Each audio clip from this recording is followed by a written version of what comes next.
Hello everyone, it's Lucy here. I'm delighted to meet you all again. I'll try my best to review new stories, from the bad ones to the good ones, from heart-wrenching ones to hilarious ones. If you find them enjoyable, remember to like and subscribe to support me. It's the motivation for me to produce more videos for you to watch. The story begins with a great power from the early period of the ancient Honghuang era, a man named Yi Changqing, who is also the male lead of this story. When he reached the peak of martial arts, he realized that he had forgotten the essence of life due to his single-minded focus on cultivation. He decided to seal his cultivation and experience the mortal world through reincarnation. From modern times on the foundation of human civilization, he crossed over to a world of cultivating immortals that he could only read about in novels. He didn't have any system, golden finger, nor was he born into a prominent family. He didn't have any extraordinary encounters to be accepted as a direct disciple by any major sect. In this world of cultivating immortals, he didn't have spiritual roots, couldn't cultivate, and no sect would accept him. Yet, he didn't know how strong he really was. Every object in his house contained Tao energy. The willow tree in his courtyard turned out to be demon old tree that had been there for thousands of years since ancient times. Even the dog he raised managed to break through to become a demon king. His leisurely painted paintings even helped senior immortal elders break through their cultivation bottlenecks. The chess games he played could destroy entire domains with each move, but he considered himself just a useless person with no spiritual roots, opening a small grocery store to make ends meet while waiting for destiny to come knocking and deliver him into the arms of powerful elders. And now, let's get into the main content of this story. In another world, different from the present, divided into three realms, mortals could attain immortality through cultivation, possessing extraordinary magic. Additionally, there were demonic beasts specialized in disrupting the peaceful lives of the people, with the demon tribe at their head, dwelling in the depths of the mountains and valleys, not seeing a ray of light for thousands of years. Next were magic tribe, possessing greater intelligence than humans, living in the magic valley. They were ferocious and had repeatedly invaded the human world, but the resistance from the various realms was too strong, resulting in many failures. And in this world of cultivating immortals, there exists an extraordinary ability, the potential for boundless achievement. This supernatural ability allows people to become fairy godmothers or choose to become bullfrog masters possessing immense physical strength. Moreover, cultivating immortals can choose their evolutionary species, each with different strengths, supporting their masters in battle. Not only that, but this supernatural ability also has another dark side. People can choose to become despised outcasts, opting for the path of the atavist. Transitioning scenes, there is a clear blue sky without a single cloud in sight. The sunlight shines through the gates of Shaoqi town. In the distance, a group of idle people gathers to watch a performance of acrobatics. A man sitting near the crowd, wearing leisurely black sunglasses, spits out a few watermelon seeds from his mouth. He sits with crossed legs, leaning back in his chair, one hand behind his head and the other holding a large slice of watermelon. There is a red mark on his forehead, indicating that he is not an ordinary person. He introduces himself, saying, "My name is Yi Changqing." Existence placed in any story cultivating immortals genre is quite unlucky. Yi Changqing reminisced about the time when he first arrived in this world, everything starting 5 years ago. Back then, he stood like a lone figure amidst the desolate mountains and forests, surrounded only by tall trees and towering cliffs. Yi Changqing tightly clenched his fists, his face dripping with a cold sweat. With a slight quiver of his lips, he muttered, "So I've crossed over." It was precisely because of this that Yi Changqing immediately imagined a successful future for himself, a future in art, with both hands embracing beautiful women for his enjoyment, and his eyes shining brightly enough to make drool flow from his mouth. He shouted, next to the system could be golden fingers, heavenly protection, freely trampling the laws of the world, and 7 or 8 Taoists without shame. Next, Yi Changqing raised his hand to the sky, his other hand resting on his hip like the strong male protagonists in other cultivating immortal stories. He called out loudly, "System." He maintained this pose for so long that his arm began to tremble uncontrollably. Despite his faint will, Yi Changqing's determination was unwavering. He continued to command, "Golden fingers, magic weapons, where is my master? Show yourself." He kept calling out, but nothing appeared. Yi Changqing knelt on the ground, weeping pitifully, and said, "Is anyone there? Don't hide from me anymore." Some time later, Yi Changqing appeared emaciated and haggard, dressed in tattered clothes and leaning on a cane as he shuffled along the road. Suddenly, a voice beside him rang out, "Check your spiritual roots, check your spiritual roots, 1 penny each." Yi Changqing looked towards the old man sitting nearby, and on the table in front of him was a green glass sphere. Yi Changqing said to the old man, "I want to check." Then he reached out towards the sphere, and in the next moment, a small bolt of lightning shot out around it. The old man, with his silver hair and beard, looked at the sphere's reaction as if he couldn't believe his eyes. He exclaimed, "How is this possible?" Seeing the expression on the old man's face, Yi Changqing was ecstatic, believing himself to be a once-in-a-millennium genius. He asked eagerly, "Quickly tell me, am I a genius with excellent roots and bones?" However, the response he received was like a bucket of cold water. The old man couldn't hide his astonishment as he said, "How could someone not have spiritual roots?" People around quickly gathered around to eavesdrop on the conversation. They whispered and murmured behind Yi Changqing, "Can you believe someone doesn't have spiritual roots? I've never met anyone without spiritual roots before." From then on, Yi Changqing's life turned a different page.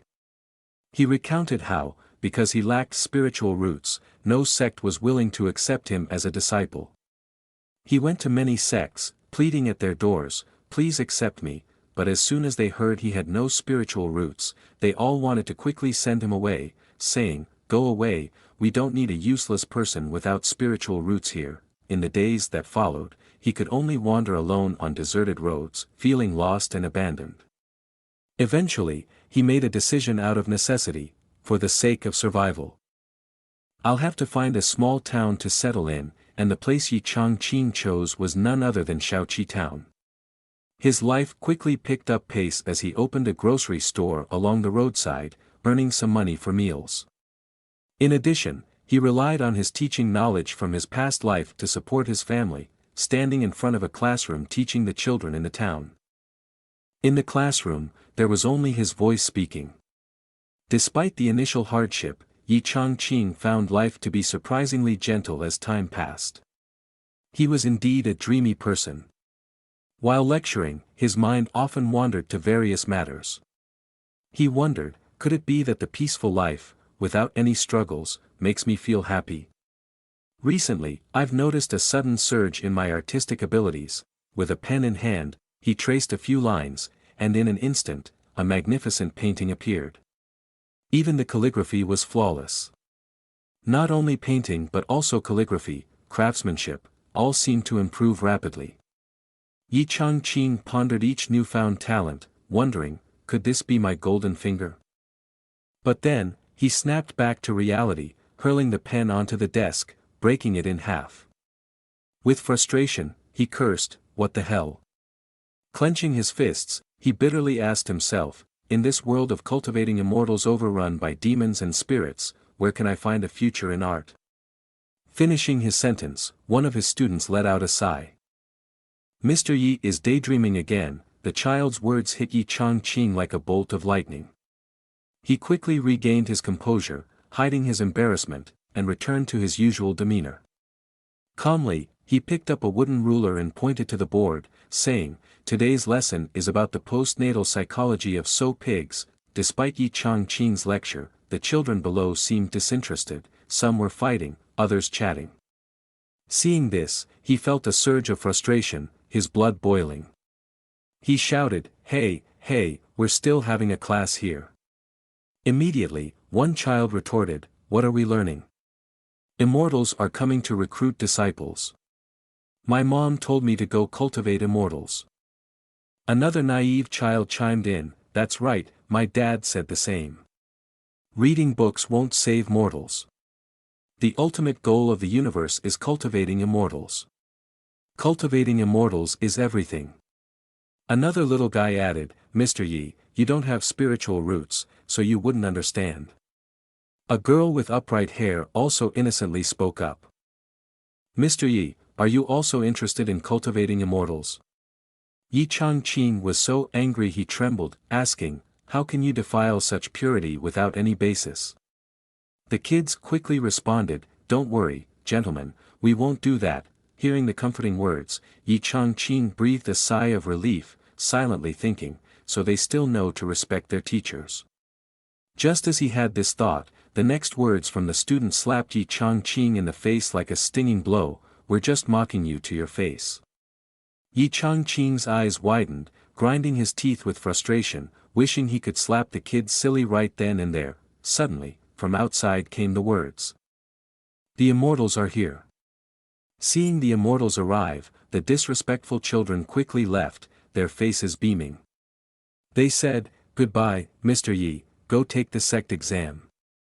Finally, I don't have to go to school anymore. Yi Changqing lay helplessly on the ground, the imprint of black shoes still visible behind him. He shouted at them, if you could be chosen, I would stand on a handstand and wash my hair. On the street, people poured out excitedly, eager to meet the immortals, wanting to see if their children could cultivate immortals. The group of immortal beings indeed lived up to their reputation, each one adorned with immortal weapons, exuding an otherworldly aura. Among them were two individuals who arrived in Shaoqi town this time. One was Lu Wushuang, a disciple of the Yuan Jian sect of the Tai Xian Holy Land, wielding his original sword. The other is Tai Xian Holy Land disciple Ji Junior sister. It seems we have arrived in full force. They exchanged words as they lined up together in perfect synchronization. Greetings to the esteemed immortals. Lu Wushuang, with his graceful demeanor, turned to his attendants and commanded, begin the disciple selection for Tai Xian. The attendant promptly obeyed. Holding a ledger as he addressed the commoners, briskly announcing, those participating in the selection, please line up one by one. He glanced at a woman leading a young son, arrogantly asking for their names. The woman, holding her son's hand, smiled and replied, we are called the Li Goqing family. Hearing this name, the other person seemed somewhat disdainful and asked, no prestigious title? He furrowed his brows at the child, silently criticizing, every kid in this town is just ordinary. It seems this trip is turning out to be useless again. The woman chuckled in response to the question, then hurriedly added, oh, but it is. My son's prestigious title is Li Chunfeng. The three words, Li Chunfeng, rang in Lu Wushuang's ears, and she turned her head in astonishment to look at the woman. Seeing the woman staring at her so intently, she appeared puzzled and asked, what's wrong, fairy? Is there something wrong with my son? Sensing her own awkwardness, Lu Wushuang quickly explained, no, it's just that the name doesn't sound bad. Hearing this, the woman's face lit up, and she didn't hesitate to inform Lu Wushuang that the name was chosen by Yi Gentleman, who was the most knowledgeable person in their community. Lu Wushuang smiled gently. Before coming here, she had never considered this possibility. She didn't expect that there would be such a scholarly figure in this town. Perhaps he was even a cultivator. After noting down the child's prestigious title, the man accompanying Lu Wushuang instructed, place your hand on the spirit stones. The boy followed his command, gently placing his hand on the surface of the spirit stones. The moment his hand touched the stones, an unceasing stream of power emanated, and the spirit stones changed from green to yellow. Seeing this spectacle, the junior disciple was horrified. Senior sister, look at this. It turned yellow as soon as he touched it. These are top-grade golden attribute spiritual roots. Upon hearing this, Lu Wushuang turned back, somewhat surprised, and asked, what's going on? Why are you so alarmed? You must know that golden attribute spiritual roots are extremely rare. Even ordinary ones are considered talents, but these top-grade golden attribute roots are even rarer in the world, explained the disciple. Seeing this, Lu Wushuang smiled with satisfaction. This is a good start. Quickly accelerate your testing, she urged. The young disciples then each stated their names: Zhao Kuang Yi, Wei Zhong Xian, Fan Zhong Yan, and finally Wu Sangui. Each name reflected the high level of intelligence of the namers. As the junior disciple recorded their names in the sacred book, the book began to emit a brilliant golden light. He was deeply shocked by this sight because these names carried extremely powerful qi. Just by writing their names in the book, they had already caused such a commotion. Lu Wushuang noticed something unusual about the names of these kids. She then asked, "Who named these children?" The kids all replied in unison, they were all named by Yi gentleman. When Ye's name was mentioned, the kids immediately expressed their pride and joy. Meanwhile, Yi Changqing was quietly observing the examination. Seeing the radiant light emanating from the main hall, he felt a bit surprised because this was the golden light only obtained by those with top-grade spiritual roots. Remembering how he had told the parents of these kids before that their children had no chance of cultivating immortals, he now felt as dark as the bottom of a pot. He realized he was the true clown in this ironic tale. After the examination, Lu Wushuang and Ji Junior Sister leisurely strolled through the town. It was Ji Junior Sister's first time walking around the small town, and she was ecstatic. "This lotus seed candy is delicious. No wonder it's a place with so many talents," she exclaimed. Lu Wushuang, meanwhile, was still thinking about the examination they had just conducted. The young lady exclaimed, "I've never been here before. I can feel the spiritual energy surrounding this place. It might really be a good place." Ji Junior Sister responded, "Exactly, Senior Sister. Look at these sandalwood trees, they're all so exquisite." Unable to resist, Lu Wushuang had to accompany her junior sister into the sandalwood hairpin shop. As soon as they stepped inside, Lu Wushuang felt that something was off. In an instant, she felt a surge of power surrounding her.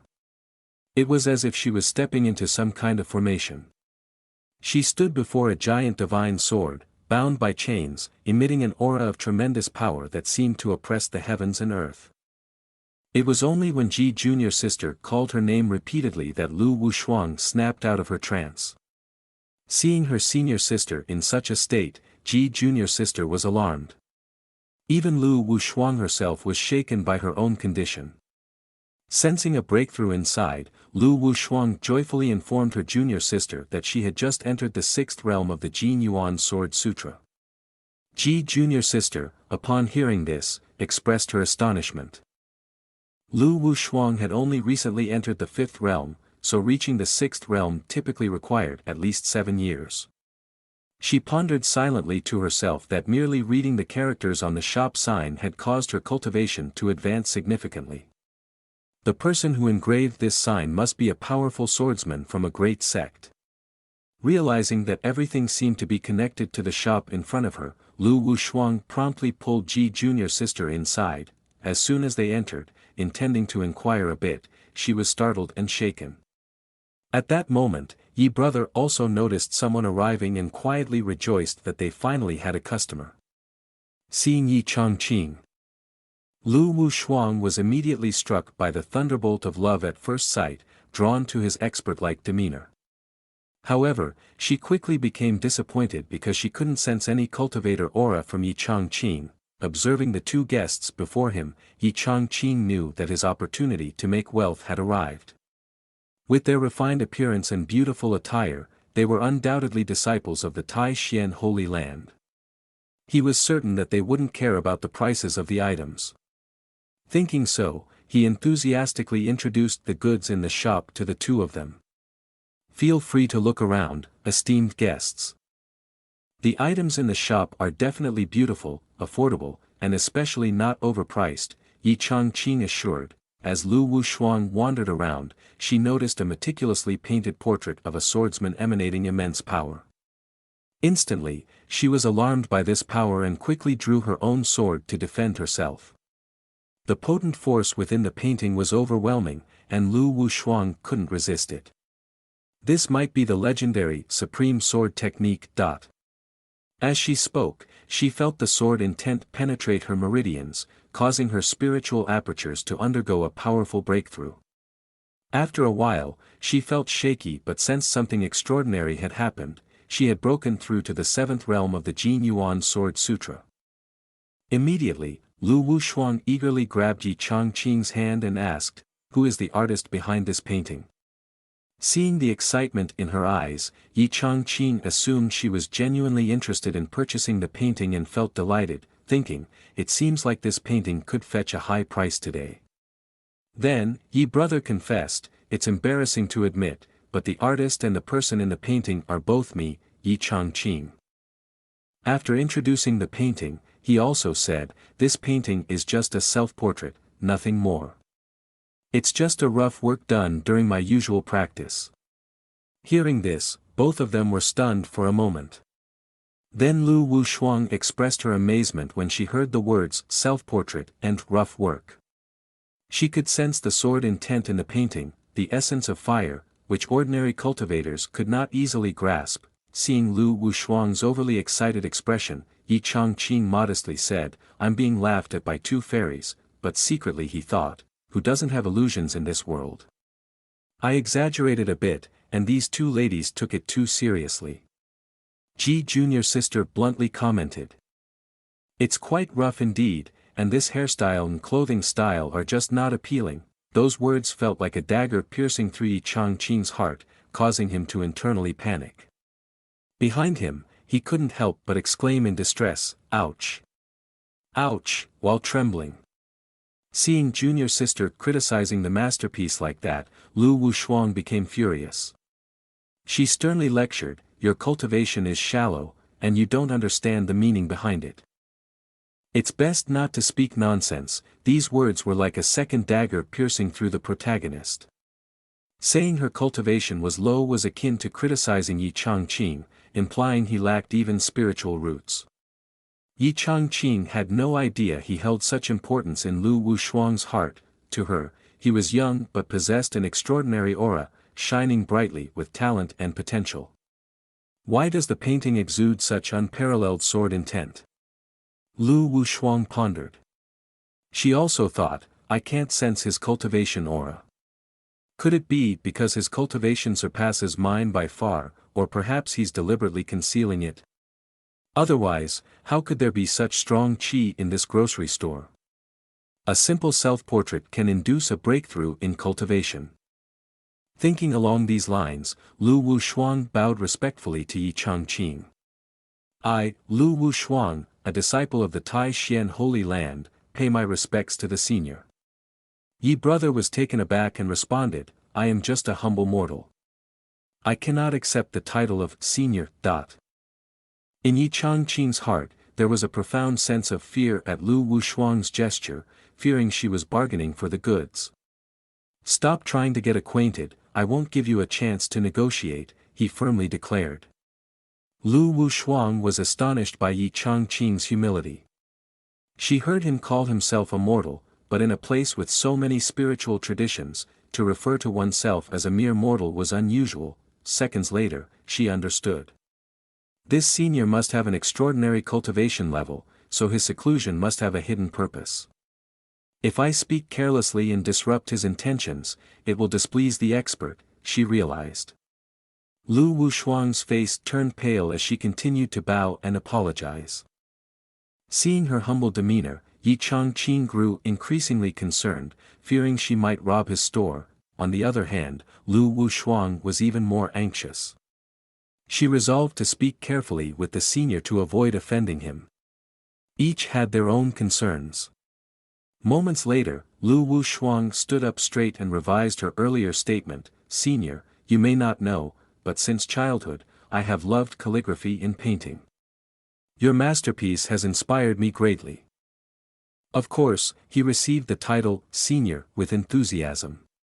Yi Changqing was exhilarated. When it came to spiritual roots, he could hold his own against anyone, but in terms of artistry, those cultivating immortals were no match for him. In a moment, Yi Changqing casually remarked, "You can take your time browsing. Besides paintings, there are also many everyday items in the store." Then, Ji junior sister asked curiously, "Gentlemen, why are dried branches banned in the flower vase?" He replied, "Those are bonsai trees for meditation." Next, she pointed to a box and inquired, "Why are these fruits so sticky?" He cheerfully responded, "That's homemade fruit preserves." Moving on to a Roman sculpture in the shop. Ji junior sister wondered why the sculpture had no arms and was not wearing clothes. Yi Changqing explained, "Because she is the most beautiful woman in the world." Lu Wushuang quickly noticed this peculiar statue, feeling a bit embarrassed. Initially, she thought the statue was too unconventional, lacking limbs yet seemingly containing sensuality. After a while, she sensed an aura emanating from within the statue. Lu Wushuang immediately changed her way of thinking. Even with the loss of both arms, if compensated for properly, they can still achieve perfection. This is the enlightenment of an expert from beyond the mortal realm. Unbeknownst to the two young women, they had become a thorn in Yi Changqing's side by now because they had only been asking questions without making any purchases. Behind the scenes, Lu Wushuang had also figured out one thing: there were no household items in this shop. Everything here was of celestial quality. Even a single item could cause a fierce competition among cultivating immortals. Suddenly, Ji junior sister picked up a wooden hairpin and asked, "How much is this hairpin?" Yi Changqing immediately raised 3 fingers. A gesture that held a hidden meaning. Yi Changqing thought to himself, "Whether it's 3 taels of silver or 3 spirit stones, I'll profit." The male lead didn't think much of it, but Lu Wushuang, on the other hand, had a much more complex interpretation. She believed that Yi Changqing was a mysterious and profound figure, likely experiencing life before cultivation. Therefore, if she were to exchange treasures from the cultivation world, it would seem like an insult to him. The shape of Yi Changqing's hand just now made Lu Wushuang secretly think, this seemingly simple hand actually contains infinite laws. The 3 fingers standing straight represent the 3 lives of all things, while the thumb and index finger form a circle, representing perfection and also the form of a coin. Because of this thought, she immediately understood that the senior was indicating the need for a perfect offering, symbolized by the coin. So she took out 3 coins and handed them to Yi Changqing, a move even he couldn't anticipate. He froze on the spot, his face no different from someone who had just eaten a washing marrow pill, his expression turning bloodless at the sight of the 3 coins in his hand. Lu Wushuang, at this moment, looked at Yi brother with admiration in her eyes, silently marveling, "Luckily, I reacted in time earlier. If junior sister had used spirit stones and made the expert unhappy, the consequences would have been unpredictable. It's fortunate nothing happened. One wrong move and we would have offended an expert." Little did she know that after receiving the 3 coins, Yi brother was silently crying, his anger building up into a clenched fist as he thought. The cultivator of immortals is even more miserly than that shopkeeper Wei. This month, I might as well go northwest and catch some wind. After a while, Lu Wushuang enthusiastically pointed at the painting on the wall, expressing a desire to buy it. Upon hearing this, he forced a stiff smile that couldn't possibly look cheerful. He glanced at the 3 coins in his hand, feeling angry and trembling inside, silently cursing, "I painted such a beautiful picture and only got 3 coins for it. And she still says she really likes painting. Clearly, she knows nothing about art." Though he was very angry, he had no choice but to endure it because he wanted to maintain a good relationship with the cultivating immortals. He still hoped that this big thigh can be a little more willing to let he hug it. Later, Yi brother could only endure and hand the painting over to Lu Wushuang. After receiving the painting, Lu Wushuang's eyes sparkled as she looked at Yi brother and asked, "I wonder if Wushuang can come and consult you on some painting-related matters tomorrow." She secretly thought that if she could receive guidance from an expert a few times, she would have no regrets even if she died. Hearing this, the corners of Yi brother's mouth twitched. However, he still politely replied, "Fairy, you can come anytime you want." Yi brother muttered to himself, "Damn it. If all these ants keep coming like this, I'll have to sleep on the streets." After leaving the shop for a while, Lu Wushuang's mood soared. Seeing her rushing, her junior sister asked, "Lu, senior sister, why are you so happy?"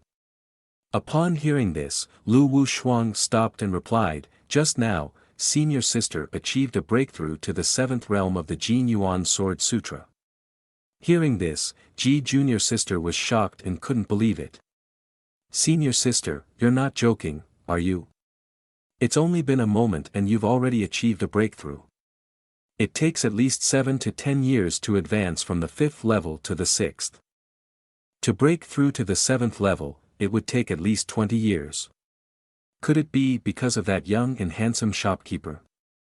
Lu Wushuang had no intention of hiding it, so she admitted, "Yes, that senior is an extremely profound and unpredictable figure." Saying this, Lu Wushuang seemed to remember something and sighed. Then she patted Ji junior sister's head and said, "Today's events show how profound the expertise of that individual is. I still don't know if he hinted at me whether it was a blessing or a curse," she said. Then she displayed her skills and returned with Ji junior sister.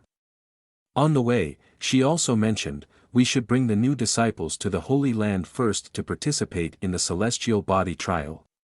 I have to investigate this carefully before deciding to discuss it with the master and other elders."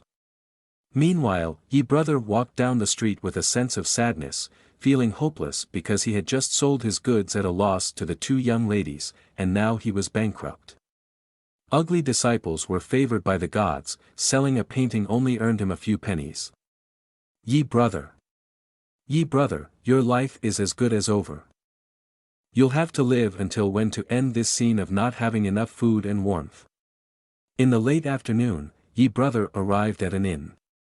As soon as the little second saw him, he happily asked, "Yi gentleman is here, is dinner tonight the same as before?"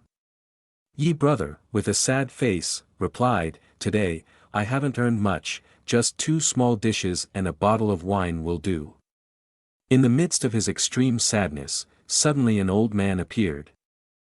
The old man enthusiastically draped his arm over Yi brother's shoulder and said, "The Wei family owes today's success to you." Yi brother, with a modest demeanor, replied, "Wei shopkeeper is too kind with his words." Through Wei shopkeeper's words, he learned that all the children in the town have already left, and the immortals even praise the children of our town, especially our Erlang. Wei shopkeeper was extremely pleased with Yi brother at this moment. He said, "The immortals of the Tai Xian Holy Land were amazed as soon as they heard the name Wei Zhong Xian from our family." Upon hearing this, Yi brother inflated his ego, saying, "I've put a lot of effort into the name Wei Zhong Xian, which contains a lot of auspiciousness." Wei shopkeeper, in his excitement, lightly slapped Yi brother on the lung cage, saying, "Although you don't have spiritual roots, you still have some culture." Yi brother's mouth twitched continuously at this heart-wrenching remark, but he quickly expressed his gratitude to the old man for the praise, though in a tone that sounded like he wanted to throttle him on the spot. Because his son was accepted by the sect, the old man was so happy that he specially gave Yi brother a chicken thigh, which was the chicken thigh he exchanged using his own identity. Looking at the chicken thigh in front of him, Yi brother couldn't help but salivate. Just as he brought the chicken thigh to his mouth, something suddenly rushed at him, causing him to lose balance and drop the chicken thigh. Seeing this scene, the onlookers exclaimed, "Oh my, that black dog's tail is so big."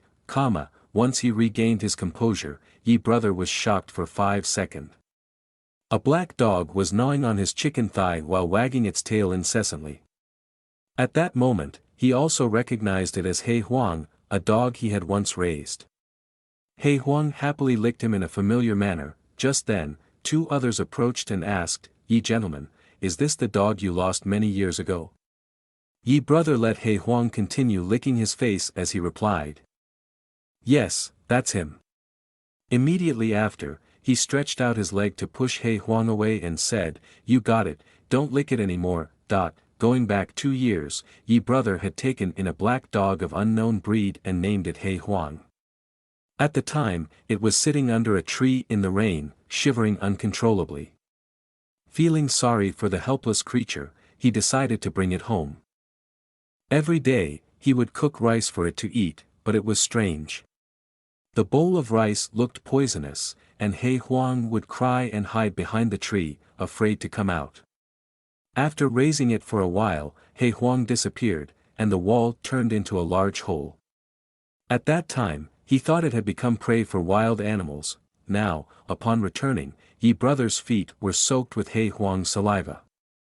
He was somewhat annoyed and said, "So, your dog's breed is a licking dog, right?" Hearing this, He Huang stuck out his tongue, indicating, whatever the master says is true. After a while, He Huang barked once, then he immediately did something that puzzled Yi Brother. He sat in front of the painting hanging on the wall. Wagging his tail incessantly, observing He Huang's behavior, Yi Brother was a bit puzzled, thinking, our dog seems to be frightened, yet he kept staring at the painting intently. Seeing his pet's unyielding behavior, he sighed and thought, you're truly stubborn. You're so scared you almost wet yourself, yet you still insist on sitting and watching. Then he indicated he would go to bed, also telling He Huang, your bed is still in the same place. And you shouldn't stare at that painting. As soon as Yi Brother left, He Huang immediately revealed his true form as a powerful and majestic dog. He tensed his body and exclaimed, I didn't expect that I could return to my master's side. I shouldn't have been enchanted by that fox and left my master in the first place, otherwise, I wouldn't have strayed into the state of this bereaved dog. At this point, he became extremely angry and cursed the Red Fire Demon King, that shameless and despicable creature who dared to collude with several great demon kings to transform him. He vowed, when I return to my master's side and cultivate for a few days, I will make you all pay with blood for what you've done. Suddenly, there was a noise outside the door, which startled He Huang. He thought it might be the Nanling demon coming to the door, but fortunately, it was just Yi Brother. He had come to bring food for He Huang and said, the chicken thigh from earlier probably wasn't enough, right? Here, there's still some leftover rice and soup. Eat up and then go to sleep, comma. Seeing this scene, He Huang was so moved that tears fell. It whispered to itself, a year ago, I shouldn't have left my master. I'm such a foolish dog. I want to be your loyal dog forever. He Huang, I swear I will never leave my master again. Ahoo. Lying on the bed, Yi Brother thought about He Huang. I wonder what He Huang has been through outside for a year. Despite its large and imposing appearance, its coward remains unchanged. It's fortunate that I used its form to create the painting of He Huang. I hope it can become a demon king so I can embrace it, but the reality is too heartbreaking. It turned into a licking dog instead. At that moment, He Huang outside was happily devouring the food Yi Brother had given. It pondered, with the protection of my master, even if the demon emperor of Nanling were to appear, it would only be like an ant in front of my master. He Huang, I exist today may be all thanks to the painting my master drew for me. It's because of that I could awaken my bloodline. While licking the bowl clean, He Huang planned to give his master a surprise gift. After finishing speaking, he also disappeared, while Yi Brother continued to sleep soundly. The next morning, Yi Brother woke up feeling extremely uncomfortable. He instinctively felt that the bed today was unusually small and felt somewhat cramped. Then he felt a strange sensation on his palm. At this moment, Yi Brother woke up completely upon realizing that someone was lying beside him. A beautiful blonde girl was sound asleep beside him. He startled and asked, who is this? The girl, deeply asleep, moved freely, causing Yi Brother to react impulsively. Seeing the girl in front of him, he thought he was dreaming, so he decided to pat the girl's thigh on his own. As soon as I finished patting, I happily exclaimed, thinking this feeling was extremely real. At that moment, because of the patting sound, the girl woke up from her sleep. She felt strange sensing someone patting her, and she realized that it was someone intruding into her sect. She was Princess Yen Bing Xian of the De Yen Kingdom. As soon as she saw the man on the bed, Yen Bing Xian's face immediately turned dark. Yi Brother, feeling frozen, quickly raised his hand to greet her good morning, while a hand was moving at lightning speed. The girl directly slapped Yi brother, then yelled loudly, interrogating, "Strange man, where did you come from? Who are you, and why are you on my bed? Do you know who I am?" Yi brother, after receiving the slap, lay on the floor, holding his swollen cheek, and said, then Yen Bing Xin shouted loudly, "Guards, quickly catch this person for me." Yi brother, now standing up from the floor, patiently explained to Yen Bing Xin, "Please calm down. Firstly, this is my house, secondly, this is my bed, and lastly, why should your status concern me?" But Yen Bing Xin didn't listen to what he said. She shouted from inside the room to outside, "Someone, take this guy out and kill him." However, outside, there was only He Huang. With no doubt, Yen Bing Xin was the surprise gift that He Huang had prepared for his master. Poor Yi brother was kicked out by her. The kick was so strong that he fell to the ground, unaware of what was happening and where this girl came from. Behind him, He Huang kept barking, "Woof woof," wanting to ask his master if he liked the gift or not. As soon as he saw He Huang, Yi brother immediately guessed that this had something to do with his dog. He angrily criticized, "How could you let someone in like that?" He Huang barked, "Woof woof," while trying to explain to his master that it didn't let strangers in randomly but rather brought them back for its master. Meanwhile, Yen Bing Xin in the room was suspiciously pondering, "Last night, I was clearly sleeping in the inn. How could I appear here? Is it because of the guy from earlier? But his clumsy and unrefined appearance doesn't seem like someone with deep cultivation. Can he avoid the countless talismans?" Thinking this, Yen Bing Xin made a decision. She planned to extract information from Yi brother. If he had ill intentions, she would report him to her father for punishment. Upon stepping outside, Yen Bing Xin adopted an authoritative stance, calling for Yi brother.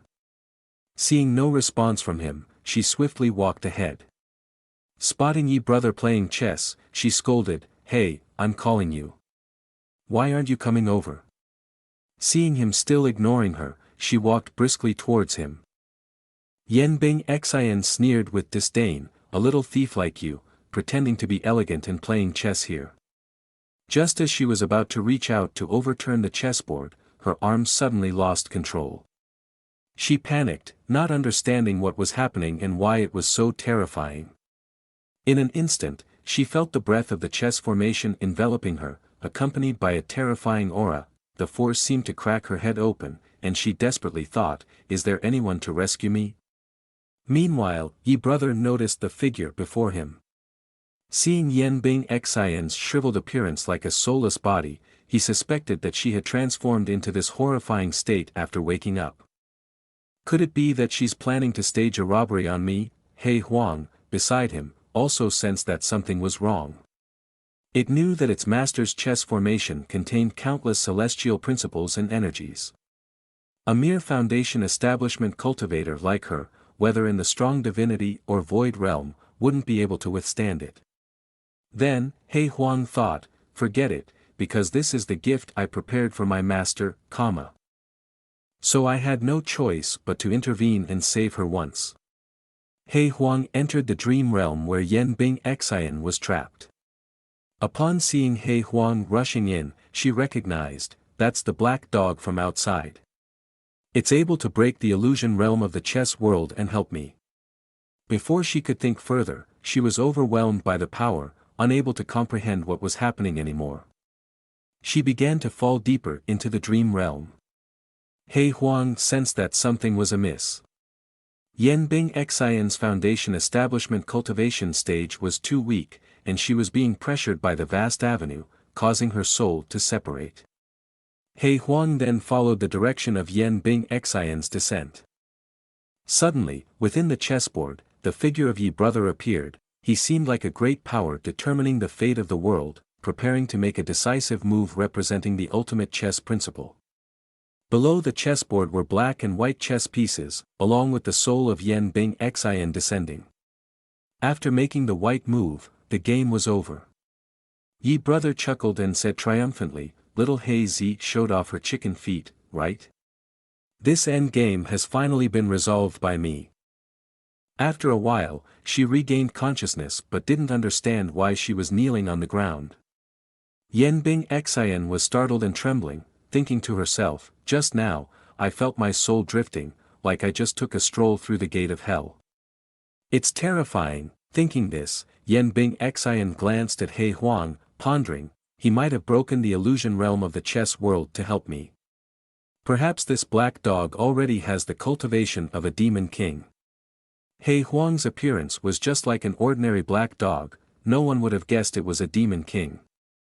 Reflecting on Yi brother's intervention, she was still frightened, thinking, if it wasn't for him breaking the soul separation, I might have perished many lifetimes ago. Meanwhile, He Huang also displayed a hint of disdain, relieved that his master was powerful enough to prevent her from being wiped out in this vast secret realm of the chess world. Seeing Yen Bing Xian looking at him with a fearful expression, he inquired about her well-being, but she didn't bother to listen. Yen Bing Xian always believed that someone capable of playing the chess game containing such terrifying power, where a single move could decide life or death, could also tame a demon king black dog as a pet. Suddenly, she thought of something that made her blush with excitement. Could this be the hidden great power mentioned in the ancient book? Because of this thought, she felt a chill down her spine. Earlier, she had taken action and knocked him out. Not only that, but I've been rude and disrespectful, I might have angered this expert. Seeing her silent with her expression changing constantly, he couldn't wait any longer and gently reminded, Miss, you've been staring at the chessboard for so long, you must be skilled at chess, right? Would you like to have a match with me? At this question, she was startled and her body trembled. Yen Bing Xian knelt on the ground, her mind filled with the words of her ancestor. Because the old patriarch once said that the temperament of great power is extremely ancient and peculiar. Just now, I unintentionally offended him and bore the consequences in the chess world. I should bow while it's still early. She stood up, clasped her hands respectfully, and said, No, no, how dare a junior show an axe to a worker in front of a senior, comma. As she uttered these words, she cried all her tears and thought, I wonder if the senior is satisfied with this answer. Suddenly, he laughed and said, It's okay, for many years I haven't had anything to do, just researching these little tricks. Although he said so, in his heart, he had different thoughts. Why suddenly call me senior? Do I really seem that old? Why does everyone call me that? Hearing his words, Yen Bing Xian froze, nothing to do. Could it be that this senior's cultivation has reached its peak, practiced to the point where there's nothing left to cultivate? While she was lost in her thoughts, Yi brother asked, What's your name? And where are you from? Why did you appear in my house? His actions now had the grace of an expert. With gestures and movements that seemed to exude a charming aura. Upon hearing his question, she promptly replied, I'm Yen Bing Xian, a knight from the imperial capital Yen Kingdom. She answered before knowing anything about this person's background. Then it's still better not to reveal your true identity to avoid causing trouble for the emperor. Hearing this, he picked up another black chess piece and continued, I see your attire is quite beautiful. Are you also someone cultivating immortals? Have you joined any sect, comma, she replied, not yet. I have a few masters at home who guide me. Upon hearing this, he responded, I see. But in Yi brother's heart, he felt incredibly bitter and wanted to kick this little girl out onto the street. What are you guys, and that's it, can a normal family invite a few cultivating immortals? Damn, this life is really a bitch, poor people are miserable, rich people are rich, damn it. Yi brother and Yen Bing Xian played chess together. As Yi brother made a move with his white chess piece, he asked, Yen, how should the black pieces escape now? Yen Bing Xian pondered, and as the black pieces were surrounded, she suddenly fell into an illusion realm, drifting in a strange space. Her body enveloped by a thin stream of qi, she thought, I can feel a vast avenue rolling like an ocean covering the entire world, still the aura of Tianji Dao, unlike the aggressive inner intent last time, Tianji Dao this time seems much friendlier to a foundation establishment like me. Yen Bing Xian breathed heavily, her face flushing for a short while. she had broken through Foundation establishment just like that. In the midst of the tranquil space, a voice echoed, "Yen Mississippi." At the sound of the call, Yen Bing Xin also regained consciousness. Breathing heavily, she saw Yi Brother waving his hands frantically in front of her, calling, "Yen Mississippi." Yi Brother felt helpless, thinking. Forget it, these cultivating immortals seem to be seriously ill. Yen Bing Xin suddenly asked, "May I ask, Senior, what kind of chess are you playing?" Yi Brother stood up, turned around, and said, "It's just something to pass the time when bored." Then he said, "It's the five-element chess." Yen Bing Xin exclaimed, "Five-element chess," while the little Hazy behind her tugged on her dress. "Little girl, don't let it encroach on you. If you fall in, I won't save you anymore." Yen Bing Xin still took the opportunity to say, "Let me take a look, just one look." At the same time, on the holy land of Tai Xian, in the main hall of the master's residence, Yuan Jian pointed and exclaimed loudly, "Shaoqi town should have been wiped out by now." At this moment, the holy master Tai Xian Chang Xian Zhenren spoke up, "Senior Yuan Jian, please calm down." The master of spirit sword peak, Yuan Jian Zhenren, continued, "My sword peak has also been plagued by many useless individuals with depleted spiritual power, so for hundreds of years, we haven't been able to select any good candidates. Wandering to this last step is now the weakest place among the peaks of Tai Xian, the master of the management peak." Zhu Jiu Zhenren also couldn't remain silent. "How could we abandon it? Senior Yuan Jian, please refrain from speaking recklessly. Shaoqi town is where our founding ancestor ascended, Yun Feng stroked his beard mockingly. "Indeed, sometimes one should look for problems within oneself. Are you seriously cultivating? Is your realm approved? You and senior disciple Lu Wushuang have been stuck in the middle stage for many years. What else do you expect in choosing a good candidate?" Yuan Jian, extremely angry, exclaimed, "You little monkey. It's been over half a year since I assumed the position of overseeing cultivation, The holy master intervened, "Senior Yuan Jian, we are all cultured individuals here, there's no need for such violence." While Yuan Jian was still very angry, a voice called out, "Master, a disciple has come to report on the situation of the newly admitted disciples." The holy master placed a hand on Yuan Jian's shoulder and advised, "Listen to the report on this year's new admissions first, then speak." With permission granted, the disciple from outside stepped in, looking very lively. He clasped his hands together and said, "Dual spiritual roots, an extremely rare attribute in 1,000 years for the holy land of Tai Xian. For 30 consecutive years, the most handsome holy son of the holy land of Tai Xian, Li Changming, pays respects to the esteemed masters." Yuan Jian chuckled, "Changming, there's no need for such formalities with us." Chang Xian also chimed in, "That's right, we've all seen the look of our children pulling their crotch pants. Listen to 3 words that pull your pants." Li Changming blushed a bit.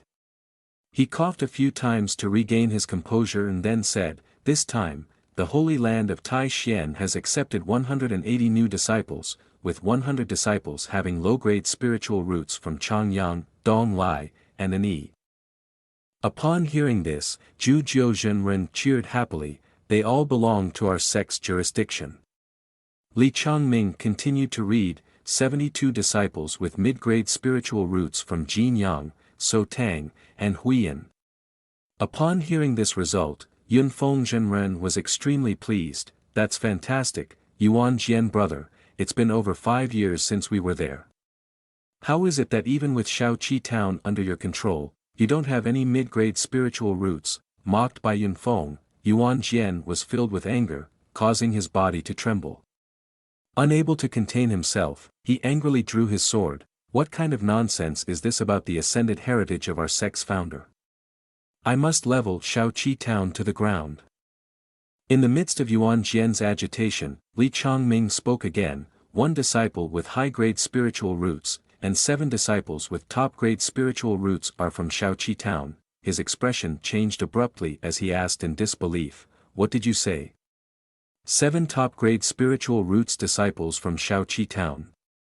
Li Chongming responded calmly, "Congratulations, Uncle Yuan Jian and Holy Land Tai Xian, for accepting such talented disciples." Zhu Jiuzhenren seemed very surprised by this turn of events, exclaiming loudly, "This is impossible, absolutely impossible. Why did so many Dao geniuses suddenly appear in Shaoqi town? In nearly 300 years, Shaoqi town only had one disciple with mid-grade spiritual roots." Yuan Jian asked angrily, "Why is that?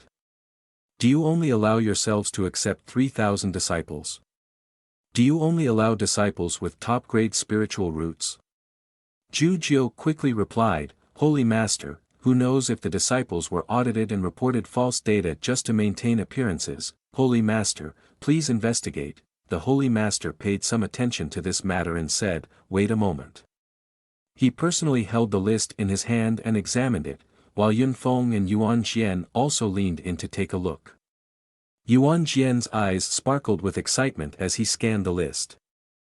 And the Holy Master, looking at the list, seemed incredulous as he said, "The disciples who entered the sect before all had names like a cat or a dog, but after coming to the mountain and learning letters, they changed their names. But look at this, all 7 of them have remarkably distinguished names." Everyone looked over and murmured, "Wei Zhongxian has a hint of Confucianism in his name, perhaps he was enlightened by some Confucian master. Li Qingzhao sounds resolute and transcendent. Wu Sangui sounds quite heroic. Li Chunfeng's name has a touch of elegance of a Taoist." Holy Master, Yuan Jian and Yun Feng both share the same thought. Could it be that the expert who enlightened these disciples is also a supreme figure of the twin star Confucianism? Yuan Jian suddenly raised the list high and exclaimed, "This is the heaven's blessing, the benevolent spirits of our ancestors." Yun Feng asked, "Holy Master, senior brother doesn't say anything. Senior brother also finds it strange, right?" The Holy Master, with a somewhat stern expression, began to ponder, why would Shaoqi town have so many talented individuals in just a few short years? Upon reflection, there seems to be only one possibility, the founder.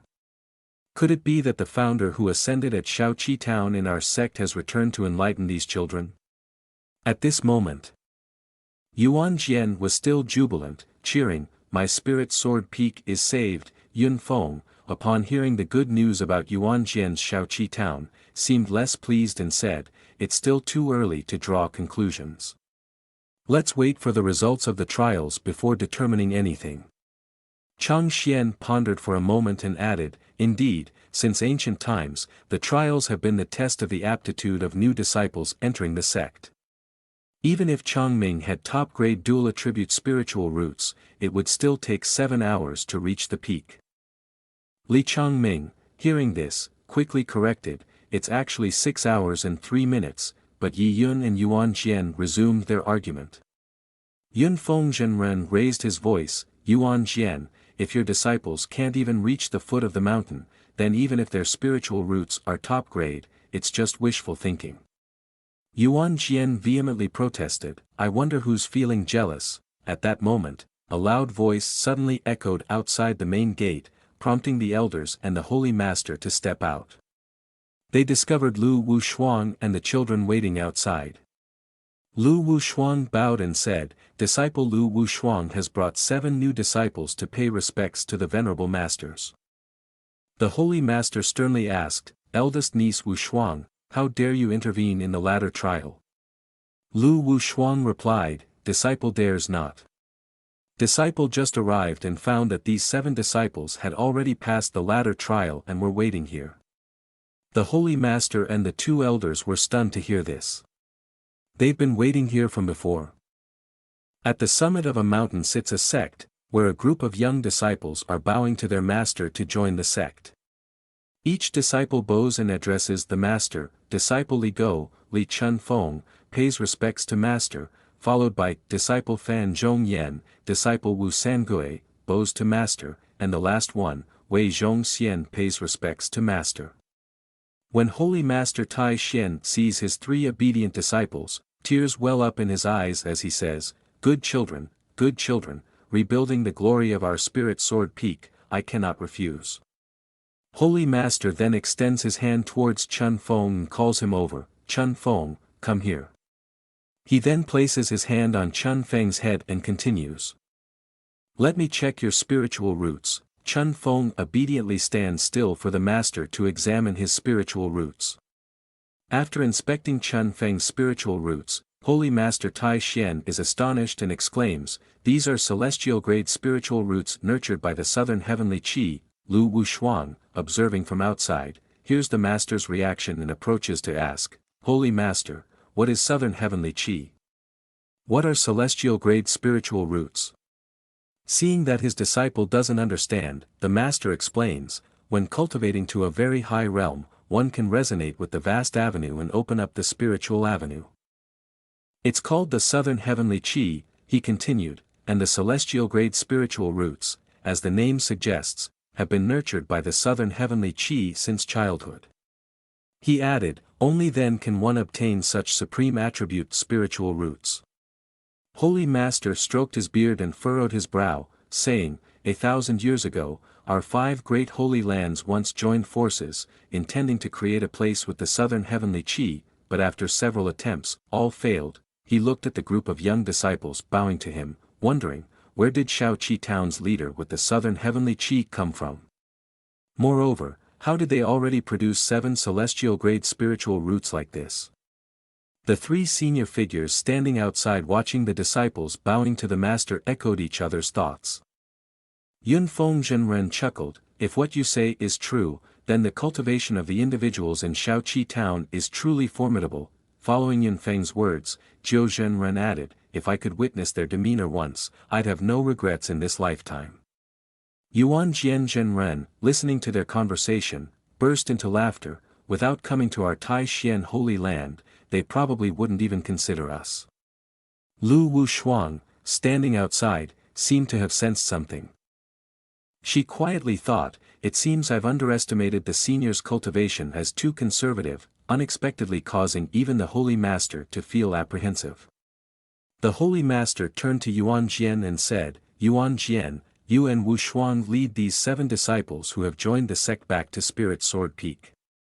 Upon hearing this, Yuan Jian grinned and replied with a sure to the Holy Master. He then cheerfully turned and said, let's go. At Spirit Sword Peak, Yuan Jian, the master of the peak, sat enjoying tea and remarked, Wushuang, I sense a lot of sword qi around you. You've harvested quite a bit from this trip to Shaoqi town, haven't you? Wushuang quickly bowed and reported. Yes, master, I dare not hide anything.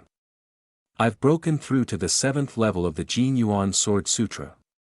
One simple statement left the old master astonished beyond words. He couldn't believe what he had just heard from Wushuang and immediately asked, what in the world? The 7th level? His eyes widened, and he leaned forward, placing his hand on her shoulder. You had just recently broken through to the 5th level, and now you've advanced 2 levels so quickly. Seeing the panic in her eyes upon hearing this news, she quickly calmed herself and said, Master. The person shouldn't get too excited after hearing what the disciple said, the Holy Master said calmly after hearing her words, then sat down and cleared his throat a few times. He stood up decisively, turned around, stroked his beard, and said, could it be that you encountered that esteemed person in Shaoqi town? Wushuang raised her hand to her forehead and replied, your guess is correct. Both I and junior sister accidentally found the hiding place of Senior Yi. She then took out a scroll of paper from her sleeve and continued, furthermore, we also found Senior's signature. Wushuang respectfully presented the scroll of paper to her master again and said, it was precisely after admiring this painting that I was able to make a breakthrough. Her words startled the old master, who turned to look at her. He took the scroll of paper from Wushuang's hand and said, let the Grand Master take a look. Unrolling the painting revealed a striking young man. As the old master examined the scroll closely, it emitted a dazzling light, leaving him to exclaim, this is. He scrutinized the painting carefully, visibly shocked and stunned. In the tranquil morning garden, Yi Changqing was leisurely playing chess while Yan Bing Xian watched him intently. As she observed the chess pieces on the board, her eyes sparkled brightly. Yi Changqing noticed her staring at him and snapped, "Why are you staring at me, Yen Bing Xian?" Yen Bing Xian clasped her hands together and replied with a cheerful smile, "Oh, nothing at all, senior. Just carry on with your business." "I'm just looking." Seeing her gaze at the chessboard with enthusiasm, he silently wondered, "What's going on?" Ever since Yen Bing Xian started looking at my chessboard, her attitude towards me seems to have done a complete 360-degree turn. Every morning when she woke up, Yen Bing Xian would see him and greet, "Mr. Yi, up so early?" He would reply, "Seems like you're up even earlier than me, always treating me with such respect like a senior." One day, Yi Changqing even saw Yen Bing Xian sweeping the courtyard, and he said, "You don't need to do that." But she replied, "It's okay, I'm not tired." Seeing her diligently cleaning, he said, "Yen Bing Xian, take a rest," but her response was always, "It's okay, I'm not tired." Watching her pour tea for him, he silently harbored a sense of unease, thinking, something's not right. There must be something suspicious going on. Could she also be trying to buy my equipment at a low price?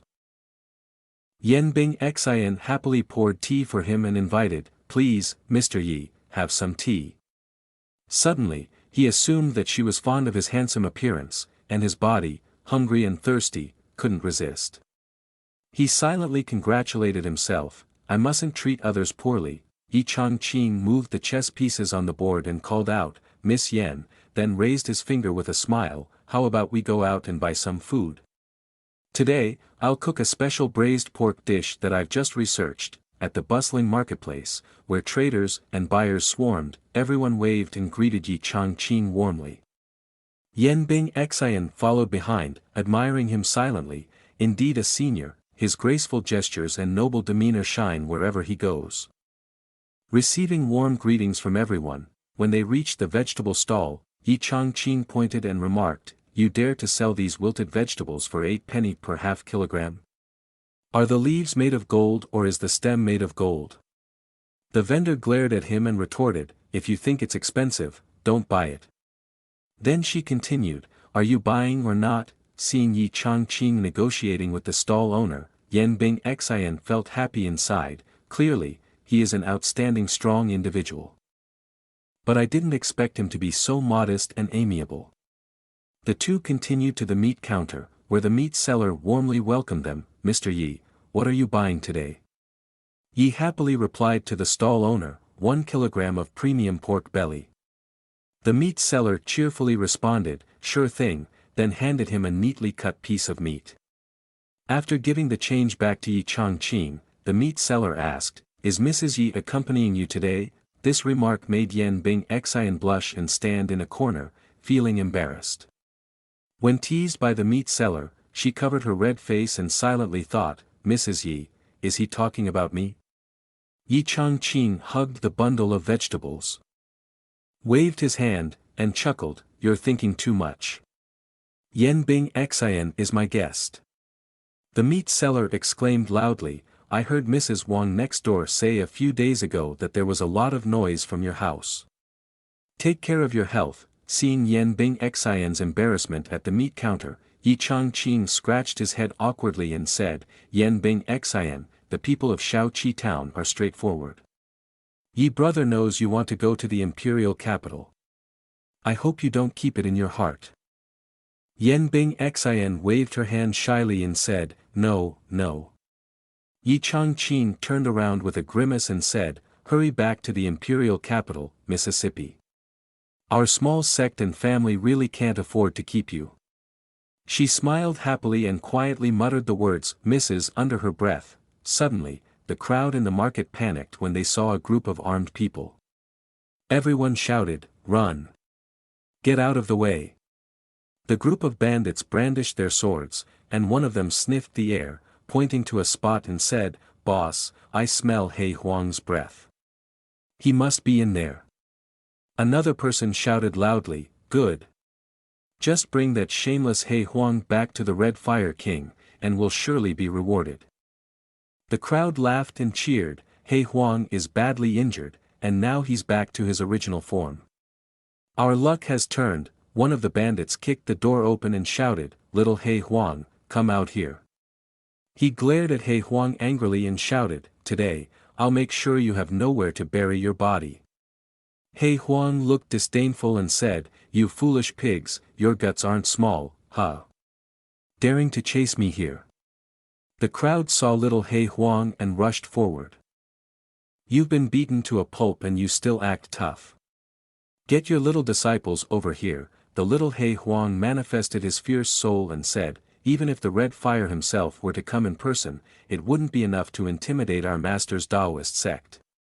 I didn't intend to kill you all, but you just broke into our master's place. It's truly annoying." Suddenly, cries of pain from the pig demons echoed in the sect. "What's going on? Boss, help! My demon pill is shattered." At the same time, in the Tai Xian Holy Land main hall, the elder Holy Master said to Li Chongming, "Chongming, you're the holy son I've nurtured with great effort. I really hope you'll take on the position of the next Holy Master. How do you see this great power appearing in Shaoqi town?" Li Chongming respectfully replied with folded hands, "Yes, Holy Master. From the actions of this expert, it seems there's no hostile intention towards our Tai Xian Holy Land. I speculate it's just passing through or coincidentally taking refuge here." The Holy Master responded indifferently, "If it's truly our lower world ancestor, then the Tai Xian Holy Land will surely prosper for 10,000 years. Suddenly, the door burst open with a loud cry, "Holy Master, Senior Brother!" The person excitedly rushing in was Yuan Jian, the junior brother of the Holy Master, with Lu Wushuang following behind, sighing softly. The Holy Master turned and asked, "Junior brother Yuan Jian, have you brought the disciples back to the sect?" But as the Holy Master looked closely, he suddenly exclaimed, "No, that's not it. You've had a breakthrough." A surge of energy emanated from Yuan Jian, causing the Holy Master's eyes to widen in astonishment. Rushing forward eagerly, the Holy Master asked, "You've been at this realm for 2,000 years, why the sudden breakthrough?" But Yuan Jian disregarded his senior brother's words, hastily presenting a painting drawn by Yi Changqing, saying, "Whether there's a breakthrough or not is not important. Look at this." The Holy Master looked at the painting, puzzled. "It's just a painting. What's so special about it?" However, as the Holy Master leaned in closer, the painting suddenly emitted a brilliant light, illuminating the surroundings.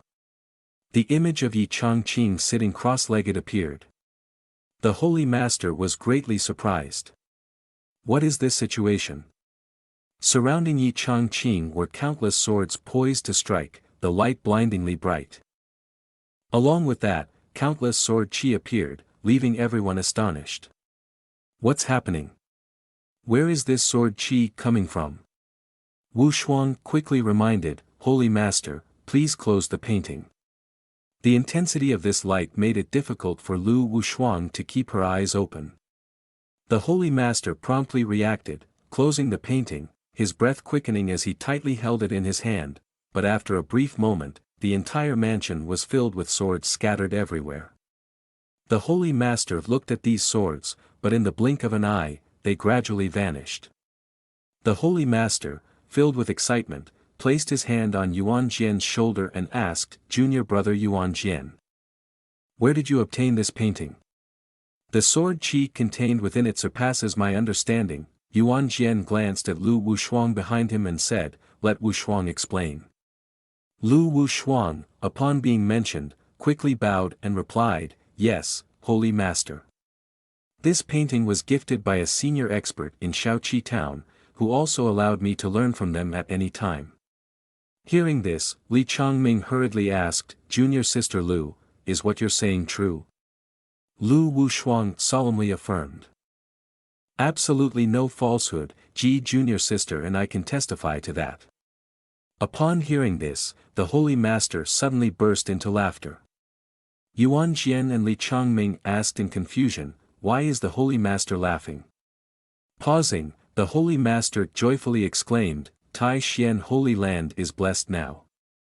Eldest niece Wushuang, a painting from such a great power, can lead your master to break through realms and allows you to learn anytime. Do you know what this proves? Modestly, Lu Wushuang asked. I am ignorant, please enlighten me, Holy Master. The Holy Master continued, it proves that the expert you encountered is likely our ancestor who ascended to the upper world years ago. Being able to learn any time is evidence that he won't leave Shaoqi town temporarily. The Holy Master was ecstatic, saying, Tai Xian Holy Land is about to soar once again. Pointing at Lu Wushuang, he declared, Wushuang, from today onwards, you are the holy girl of Tai Xian Holy Land, just like Holy Son Li Changming. Lu Wushuang was overwhelmed with joy, tears streaming down her face as she exclaimed. At the same time, Li Changming wore an incredulous expression, and both exclaimed, what? Tai Xian Holy Land was bustling with disciples, and the news spread quickly, becoming a topic of discussion.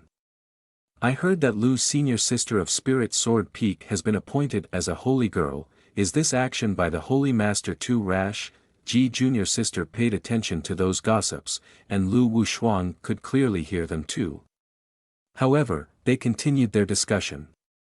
We originally thought that Li's senior brother was the designated successor of the Holy Master, but now it's hard to say. Li's senior brother is so self-absorbed, he might be furious this time, Ji junior sister curiously asked. Senior sister, does the Holy Master really intend to replace Changming's senior brother with you? Lu Wushuang replied coldly, although I have a talent for cultivating immortals, my spiritual roots are only of single attribute, so I don't have the qualifications to become a holy girl. This time, the Holy Master's appointment is definitely based on the promise that Senior Yi made to me. Ji junior sister was astonished, is that so? Even the Holy Master finds that handsome shopkeeper formidable. Lu Wushuang clenched her fists and said. Although my current abilities are not enough, as long as I seek guidance from Senior Yi a few times, I will definitely have the strength and qualifications to become a true holy girl. Somewhere else, Li Changming sighed heavily, why? He hugged a dry tree trunk and cried out in frustration, why did Master appoint Wushuang junior sister as the holy girl? Seeing Li Changming's distressed appearance, a junior sister hurriedly ran over to console him, senior brother, don't worry. Surely this time, Lu Wushuang has recruited some outstanding disciples with extraordinary spiritual roots in Shaoqi town. The Holy Master wants to reward her, so he appointed her. The words of the junior sister enlightened Li Changming. He stopped his weak demeanor and thought to himself, Shaoqi town. That's right, it must be because Wushuang junior sister encountered the lower world master in Shaoqi town and had a fortuitous encounter. Then, he suddenly stood up and laughed loudly, a sinister smile on his face. Li Changming waved his hand to summon his sword, and the strong wind nearly blew the junior sister away. He quickly wielded the sword with an excited expression and said, as someone with extraordinary talents and dual spiritual roots, the master will surely reward me. If he agrees to instruct me on a few things, then Wushuang junior sister won't have anything to threaten me with, and then he quickly walked away. Meanwhile, in Shaoqi town, Yi Changqing was walking with Yan Bing Xian, casually whistling as he walked. Suddenly, Yi Changqing turned and asked, by the way, Yan miss, you still haven't told me why you were sleeping on my bed that day. Yan Bing Xian looked flustered and replied, I don't know either. I was sleeping and felt a bit itchy. Yan Bing Xian hesitated, recalling, when I opened my eyes, I saw Mr. Yi touching me. Yi Changqing blushed and quickly waved his hand, stop, don't talk nonsense.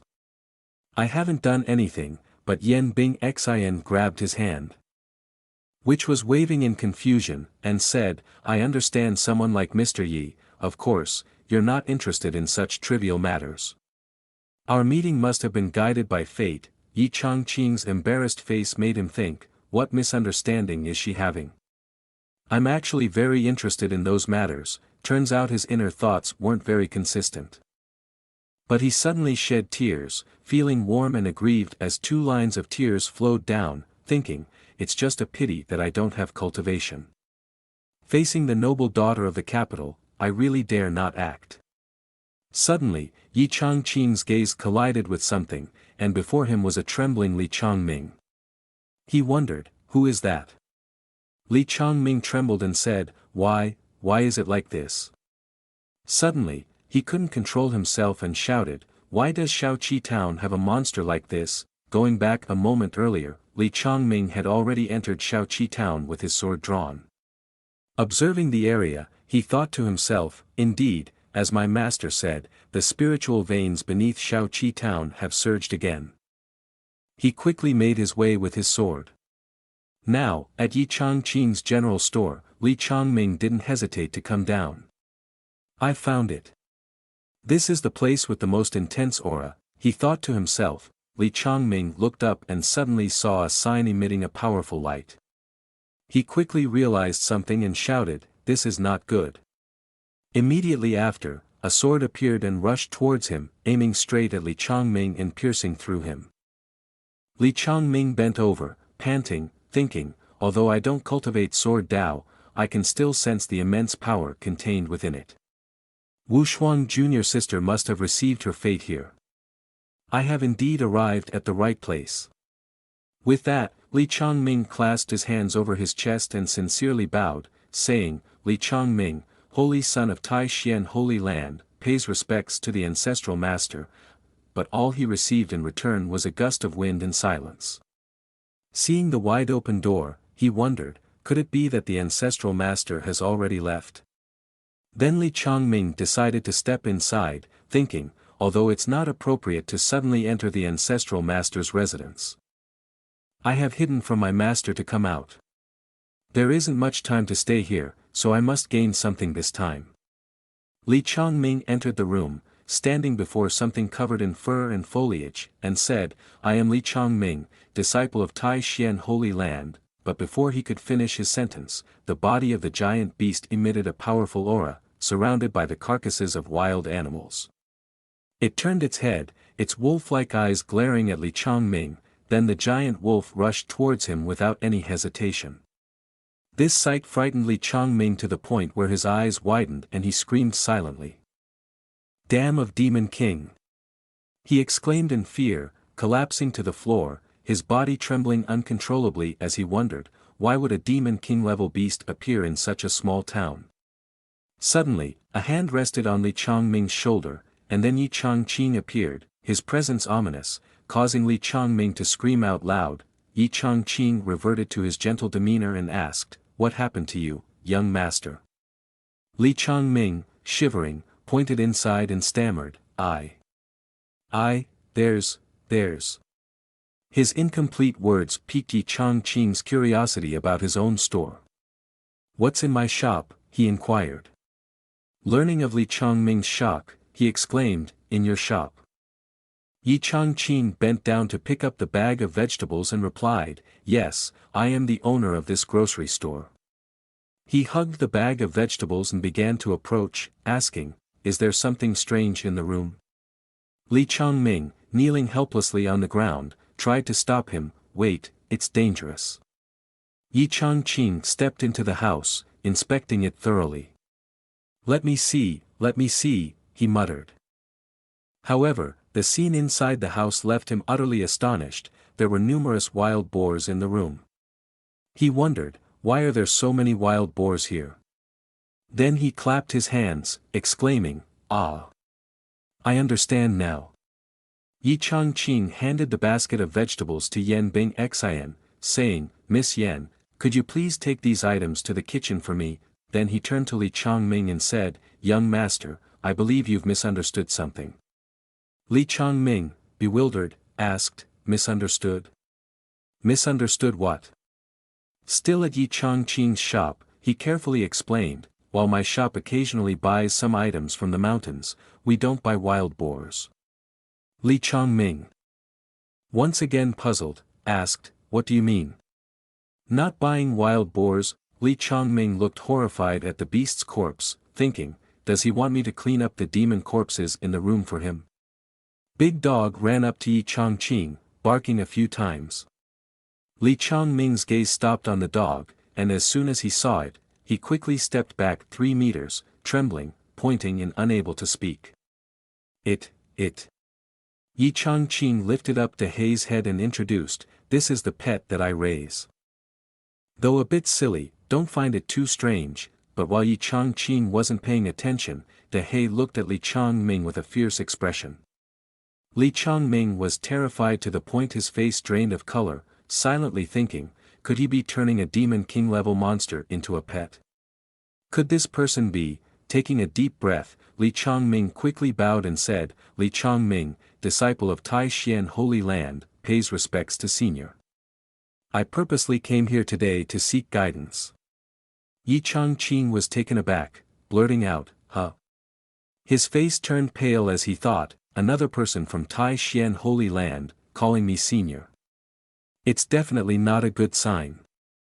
Yi Changqing was furious and trembling, thinking, last time, that girl exchanged my painting for 3 coins. This time, they didn't even bring money and wanted to use wild boars as payment. Are cultivators all so extravagant? But Yi Changqing carefully considered, these pigs are quite fat. Selling one to Zhang the butcher could fetch 7 or 8 liang. Li Changming was bewildered, thinking, why isn't senior saying anything? Is it because I barged into his house, so he's thinking of how to punish me? He became even more shocked, thinking, I must have annoyed senior. But at this moment, Yi Changqing was carefully calculating the price of the wild boars. 1 pig is worth 8 liang, 4 pigs make 32, at least 30 liang. His eyes lit up at the prospect of a profit, then Yi Changqing changed his attitude, patting Li Changming on the shoulder and helping him up, saying, no need to rush, my guest. Please, take your time. He smiled, silently thinking, it seems even cultivators speak reason. Then he cheerfully asked, are you also here to seek calligraphy and painting? Li Changming, bewildered, thought, calligraphy and painting. Could it be that extraordinary holy object that Wu Shuang Jr.'s sister showed to master? Excitedly, Li Changming quickly grabbed Yi Changqing's hand and replied, you're absolutely right, sir. I've come precisely for that reason. Yi Changqing smiled and led the way, saying, then, please follow me. He chuckled as he whispered to himself, if someone has given so many wild boars, we must take it seriously. But this young man doesn't know those wild boars are demon beasts that De He killed fresh this afternoon. At that moment, Li Changming chuckled silently. Little did I expect the master to be so easygoing. Not surprising that he guessed my identity as the Holy Son. He must have noticed my rare dual spiritual roots and attributes, the most handsome in 30 years of the Tai Xian Holy Land. He was extremely self-conceited, frolicking under the sunset of the Tai Xian Holy Land, in the prime of his youth. Li Changming even imagined playing chase with Yi Changqing under the gentle sunlight. Yi Changqing asked Li Changming, young master, is there anything you'd like to write? Smooth sailing. Heaven rewards the diligent. Family harmony brings prosperity. But Li Changming was lost in laughter, leaving Yi Changqing suspicious. What's wrong with this little guy? Even Yi Changqing's pet secretly judged. I was worried he'd see through me, but turns out he's just a bit simple-minded. Then it aggressively lunged forward, biting Li Changming. No disrespect in front of the master, its small mouth clamped tightly onto Li Changming's arm. Yi Changqing heard the noise and turned to ask, are you okay? The scene returned to normal, and Li Changming scratched his head, replying, I'm fine, I'm fine. Please continue, sir. I'm looking forward to it. Meanwhile, De He acted as if nothing happened and continued whistling casually. Yi Changqing raised the pen enthusiastically, saying, in that case, I'll just have to show a little more. Just then, Yan Bing Xin entered, announcing that our senior had finished storing the items. Her expression became serious, thinking, is senior planning to write something? Yan Bing Xin quickly rushed back, saying, senior, let me sharpen the ink for you. Yi Changqing replied, then please. Yan, do it for me. Yan Bing Xin even intentionally pushed Li Changming away, approaching to sharpen the ink. Yan Bing Xin thought to herself, before, I only saw the surface of Yi Senior's chessboard, but if it's calligraphy, I wonder how profound the legal principles contained within will be. Yi Changqing started dipping the ink, outlining the flowing lines on the paper. At that moment, the pen was only 0.01 millimeters away from the paper, but after a quarter of a candle's burning, everyone who had seen this calligraphy would be completely enamored. Yan Bing Xin silently pondered. Mr. Yi has completely immersed himself in it, Li Changming observed with intense focus on Yi Changqing's movements. This might be a once-in-a-lifetime creation for me, he thought, while Yi Changqing casually added another stroke of the brush. Li Changming inadvertently glimpsed the illusion realm and couldn't help but be astonished. Before Li Changming and Yan Bing Xian lay a scene of majestic mountains and flowing rivers, accompanied by a gentle breeze and a flock of cranes soaring. Yan Bing Xian remarked, "The atmosphere is magnificent when Yi Senior wields his brush, as if one can see and touch it firsthand." Li Changming stood atop a mountain and said, "I can feel it," tears welling in his eyes. "I can feel the moment Yi Senior lifts his brush, sets it down with intention and inspiration," he exclaimed, probing the aura around him and confirming, "This is not mere coincidence, this is destiny." Li Changming raised his head, his face filled with awe. The painting of the majestic mountains revealed the words, "Manifestations change with time, but the wonder remains constant." Yi Changqing set down his brush, feeling a slight fatigue in his arms. He silently assessed, "Not bad." Hearing a strange sound nearby, he turned to look. Yi Changqing noticed that Yan Bing Xian and Li Changming were in a peculiar state, so he asked, "What's wrong with you two?" When he didn't receive a response, he gently placed his hand on their shoulders and said, "You too," prompting Yan Bing Xian and Li Changming to regain consciousness. Yi brother kindly reminded Li Changming, "Li Gongzi, you've had a few episodes of madness today.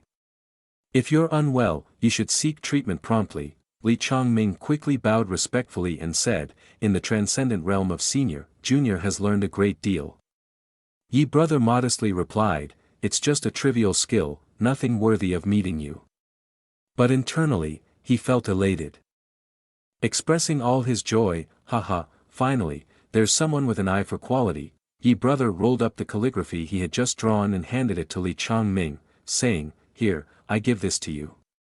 Li Changming cautiously reached out with both hands to accept it and responded, "Thank you, Senior. Please give this calligraphy a name." Yi brother pondered for a moment and then said, slightly bowing his head, "It's only meant as a token of appreciation for your hospitality." Then, he was enlightened and exclaimed, "So let's call it gratitude afterward," Yi brother suggested. However, Li Changming was a thoughtful person. After hearing the simple name Yi brother had given, he couldn't stop pondering. Gratitude implies respect for virtues and treasures, while afterward symbolizes future blessings. Senior is truly a great power sect master who ascended to the upper world.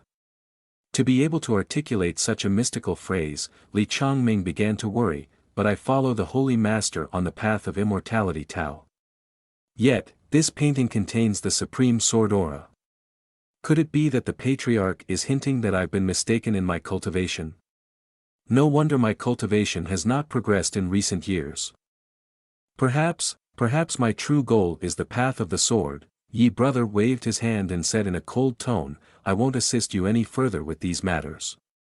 Take it and figure it out for yourself." Feeling alarmed, Li Changming thought, "The patriarch is reminding me to quickly discern my true nature and carefully consider the path I'm on." Then, Li Changming hastily sheathed his sword and departed with tears in his eyes, saying, "But abandoning the path of immortality Tao also means renouncing the position of Holy Son. I apologize, Senior, I need to think carefully." Watching the strange figure depart, Yi brother wondered, what is he talking about? I just told him to take it home and decorate it. The scene shifts to the Holy Land Tai Xian, where the Holy Master is sipping tea when a voice calls out to him, "Holy Master." Li Changming quickly stomps his feet and rushes into the hall. Meeting the Holy Master, he immediately falls to his knees, weeping, "Master, I've been unfilial." This causes the Holy Master to spit out his tea in surprise. With tears streaming down his face, Li Changming pitifully asks, "Master, have you realized that your disciple cannot compete for the position of holy son?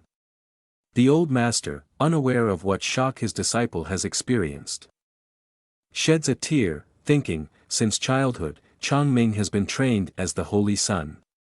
Now suddenly, with the addition of a holy girl, his heart must be in turmoil. Li Changming remains kneeling, looking extremely despondent. The holy master approaches him, holding his disciple's shoulders with a solemn expression, saying, Changming, don't dwell on it. Your master won't hide anything from you anymore. Li Changming listens, startled. Li Changming frantically waved his hands in futile explanation, no, master, I didn't mean that. But the holy master continued, you don't know that the senior hidden in Shaoqi town values Wushuang and has agreed to guide her cultivation at any time. Despite Li Changming gesturing behind his back, the holy master continued earnestly, the cultivation of that senior is profound and unfathomable, causing fear in people. The Holy Land Tai Xian may have been monitored by him for a long time, and your master had to make this decision. Li Changming interrupted, please listen to me. The Holy Master turned away, placing his hand on his disciple's shoulder, saying, I hope you understand your master's inner turmoil. Li Changming tried to explain helplessly, Master, I understand, but I wish you had listened to me first. The master, tears streaming down his face, urged, speak. Li Changming's face lit up with excitement as he boasted, actually, today I met that senior outside. But instead of a response, there was silence. In less than 3 seconds, the Holy Master delivered a slap that made Li Changming's jaw almost dislocate, saying, nonsense. Li Changming held his face in frustration, Master, why did you hit me? The Holy Master's face turned grim. If the ancestor has secluded himself, then it's obvious he doesn't want to be disturbed. Your thoughtless and sudden visit might have provoked him, causing disaster for our sect, Li Changming hurriedly explained, but, Master, the senior showed no signs of anger. In fact, he even gave me a calligraphy painting as a gift. The Holy Master exclaimed, what? Quickly, show it to me. Li Changming complied, presenting the calligraphy painting he had received. Master, the senior's gesture in the painting seems to imply that I've chosen the wrong path of cultivation, he added. The Holy Master examined the painting carefully. Just an ordinary scroll. Nothing special. It's not as exquisite as the calligraphy of the young girl Wushuang, he remarked. He was merely recounting the judgment from above.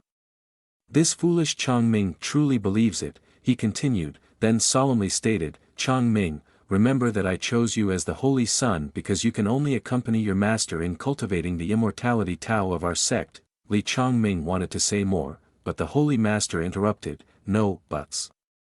He took the scroll from his disciple's hand and said, the painting bestowed upon Wushuang by the ancestor is exquisitely beautiful, within which truly contains the sword qi of the vast avenue that Wushuang cultivates. He unrolled the scroll disdainfully, this one of yours is merely a proclamation on paper, obviously the ancestor saw.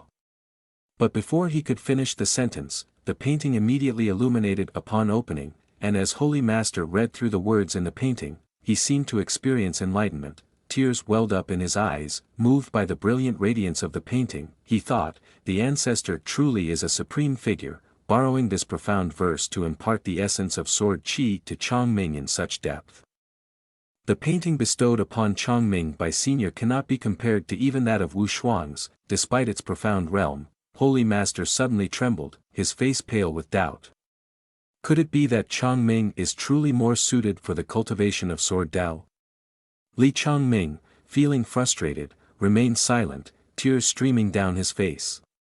Holy Master paced anxiously, ignoring the calls from elsewhere until, finally, after a loud call from Li Changming, he jolted back to awareness. Turning back, Li Changming asked, Master, what's wrong with you? Suddenly, Holy Master trembled and grasped his disciple's hand. Changming, what you said just now was not wrong. Senior is indeed bestowing upon you a level of swordsmanship higher than that of the young Wushuang. Li Changming, looking puzzled, asked, so, what does Master mean?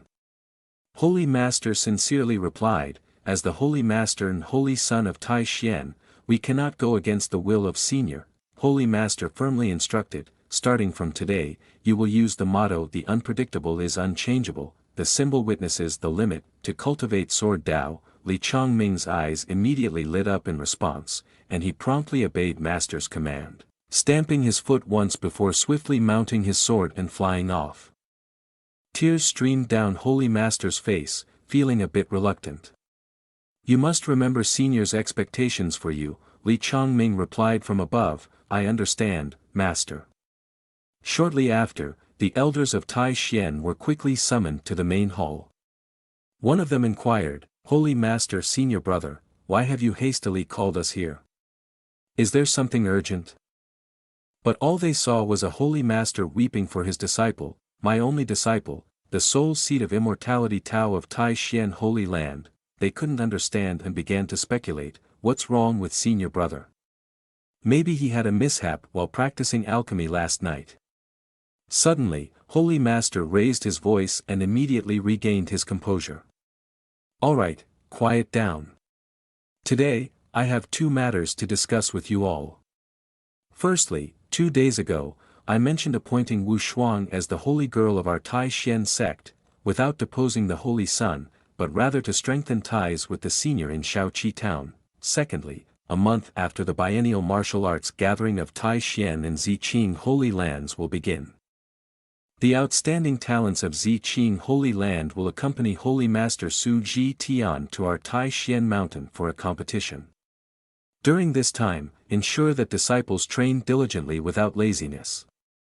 An elder spoke up, Holy Master Senior Brother, in previous martial arts gatherings, the disciples have always seen it as win or lose, but strangely, neither you nor Su Ji Tian have ever won.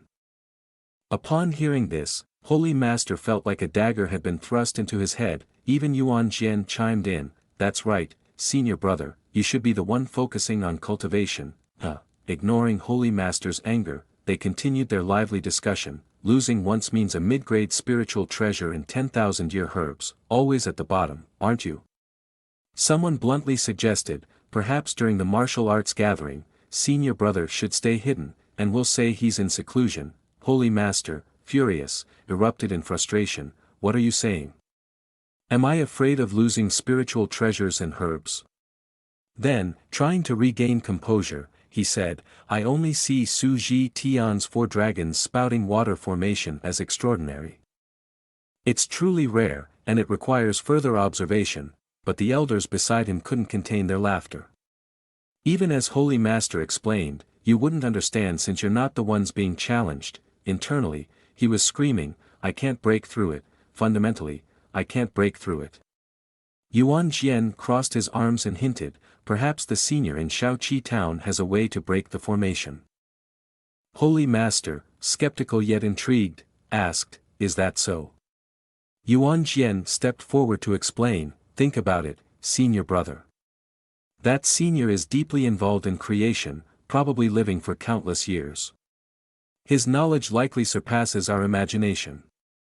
What may seem like a complex strategy to you might just be child's play to him. Holy Master's mind was enlightened, but he tried to conceal his emotions as he said, Yuan Jian Junior Brother makes a valid point.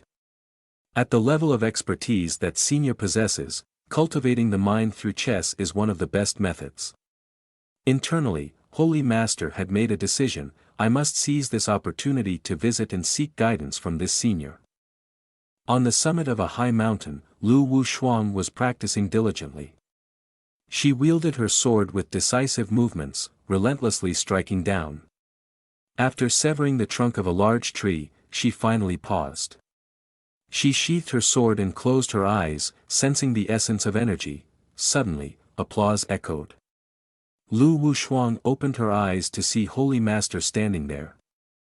He had witnessed it all and offered her praise, not bad at all.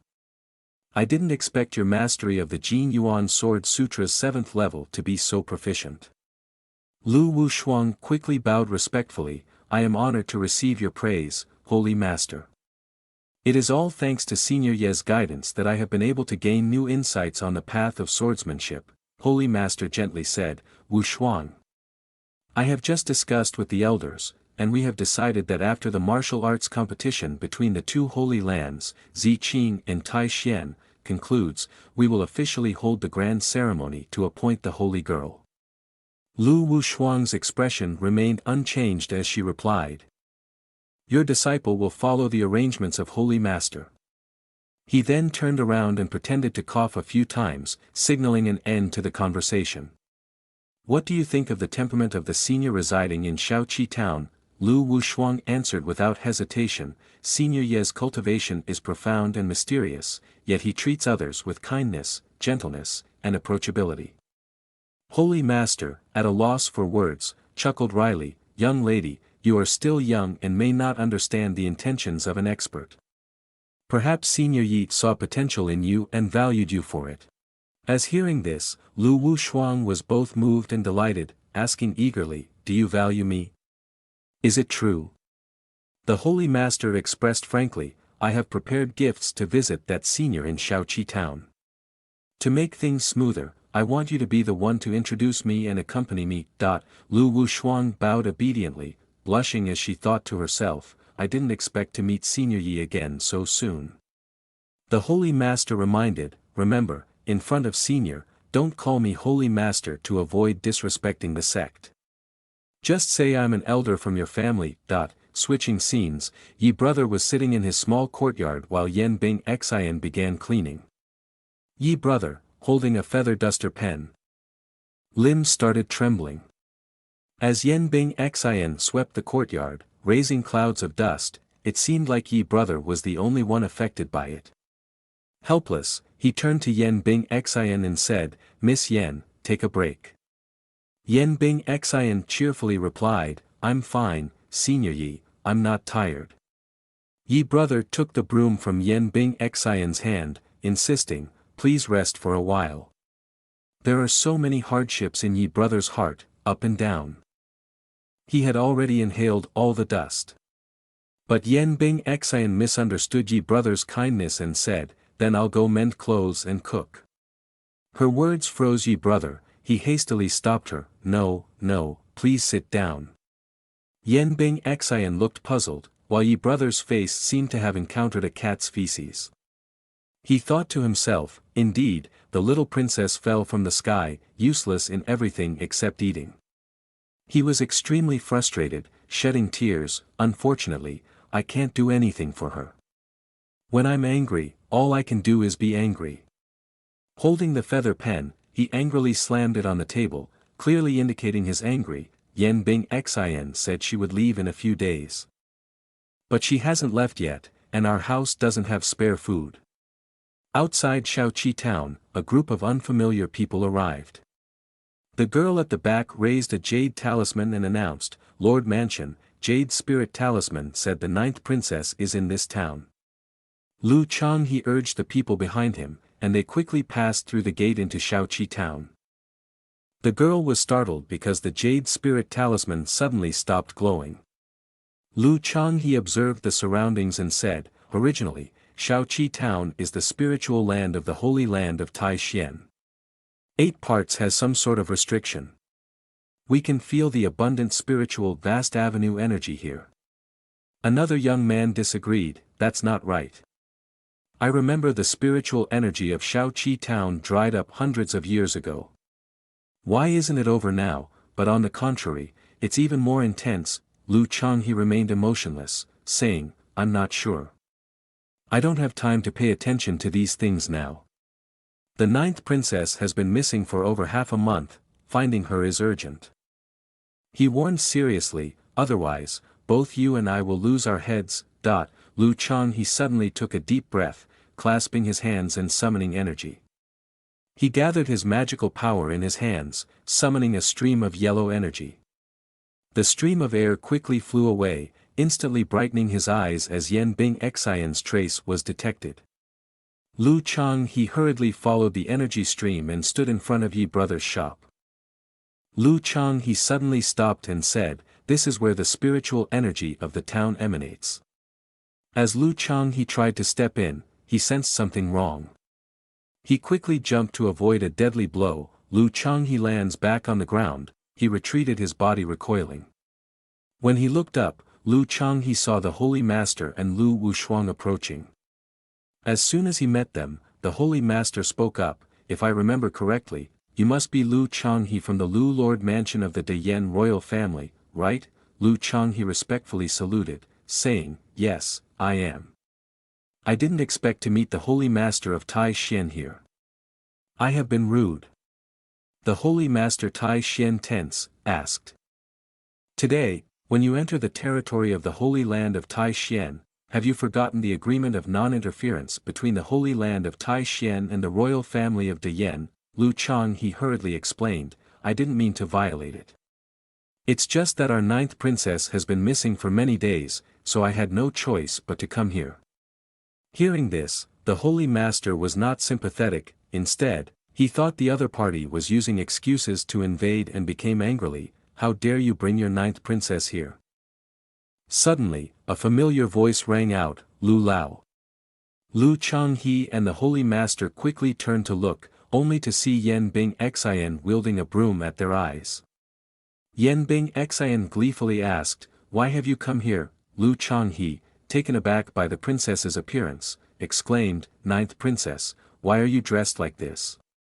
Even the Holy Master Tai Xian was bewildered. "Isn't this a cleaner's attire? Is she really your ninth princess?"